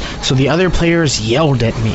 Or, well, texted aggressively at me, that is. However, if you're not as cautious as I am and don't mind getting destroyed online until you learn the game, there are still a few servers for this game up to this day, and people still play it online sometimes. You won't find a ton of people online, but that's the beauty of old PC games. There always seems to be people playing online, even decades after the release. Graphically, for its time, this game was completely mind-blowing, and the lighting effects were out of this world. I had never experienced anything like this before. This was the game that people would use to benchmark their rig. Your rig was only as good as it could play Doom 3. I still think id Tech 4 is a beautiful engine, and it has such a unique look about it without knowing for sure. When I was playing Prey on the Xbox 360 later, I could tell it was the Doom 3 engine I was using, and not just because the same cool UI was in use. It was also exciting to see how id Software was going to update classic Doom enemies in the new engine. The enemies were both familiar and yet incredibly different. Familiar in look and actions, but new. It was interesting to see how id was going to translate the old game into the new technology. It was the same with the weapons in the game. By today's standards, the Doom 3 engine looks obviously dated, and you can run it on a potato with little problem. I still think the lighting effects are amazing and still worth seeing, even in the era of ray tracing. It's pretty cool to see how developers found ways to improve lighting techniques in the days of single-core processors and the Radeon 9800 XT or GeForce 6600. Granted, here I am talking about how the tech was so next-gen, yet Vicarious Visions did manage to port the game to the original Xbox, which is an excellent port, by the way. They obviously had to make some cuts to the levels and rework some things to get it to run, but it plays and feels as good as the PC version. The Xbox GPU was a variant of the GeForce 3, which is a 64MB card, the minimum required GPU to run Doom. It was nice to see the Xbox flex its muscles without worrying about PS2 ports, which according to the fanboys were holding the Xbox back. Sound familiar, PC gamers? Doom 3 with Far Cry, both of which have unskippable cutscenes to hide an incredibly long loading boot sequence, combined with Butcher Bay, are for my money the three best looking original Xbox games. Halo 2, not in the same tier. That being said, does anyone else remember the joke people used to repeat on forums? What do you get when you take the word graphics out of an Xbox fanboy's vocabulary? Silence. 6th gen fanboy flame wars were fun. On top of the Xbox version being a great port, the collector's edition also has an awesome port of the original Doom with up to 4-player co-op. That's a pretty amazing deal. In case you're out there collecting for the Xbox, keep an eye out for the collector's edition of this game.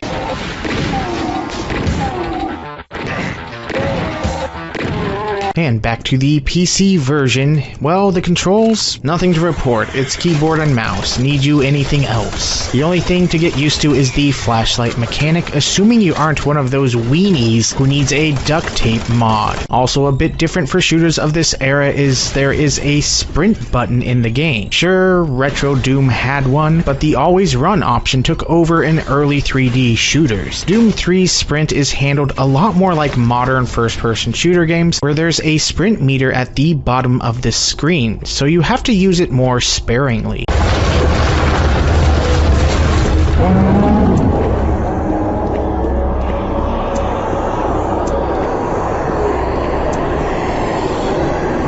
The sound design is excellent and adds to the spooky atmosphere. At first, id Software was going to get Trent Reznor back to help with the sound design, but that fell through. But Chris Verena, who previously played drums in Nine Inch Nails and his band Tweaker, took up the reins on the sound design, which outside of the epic intro theme,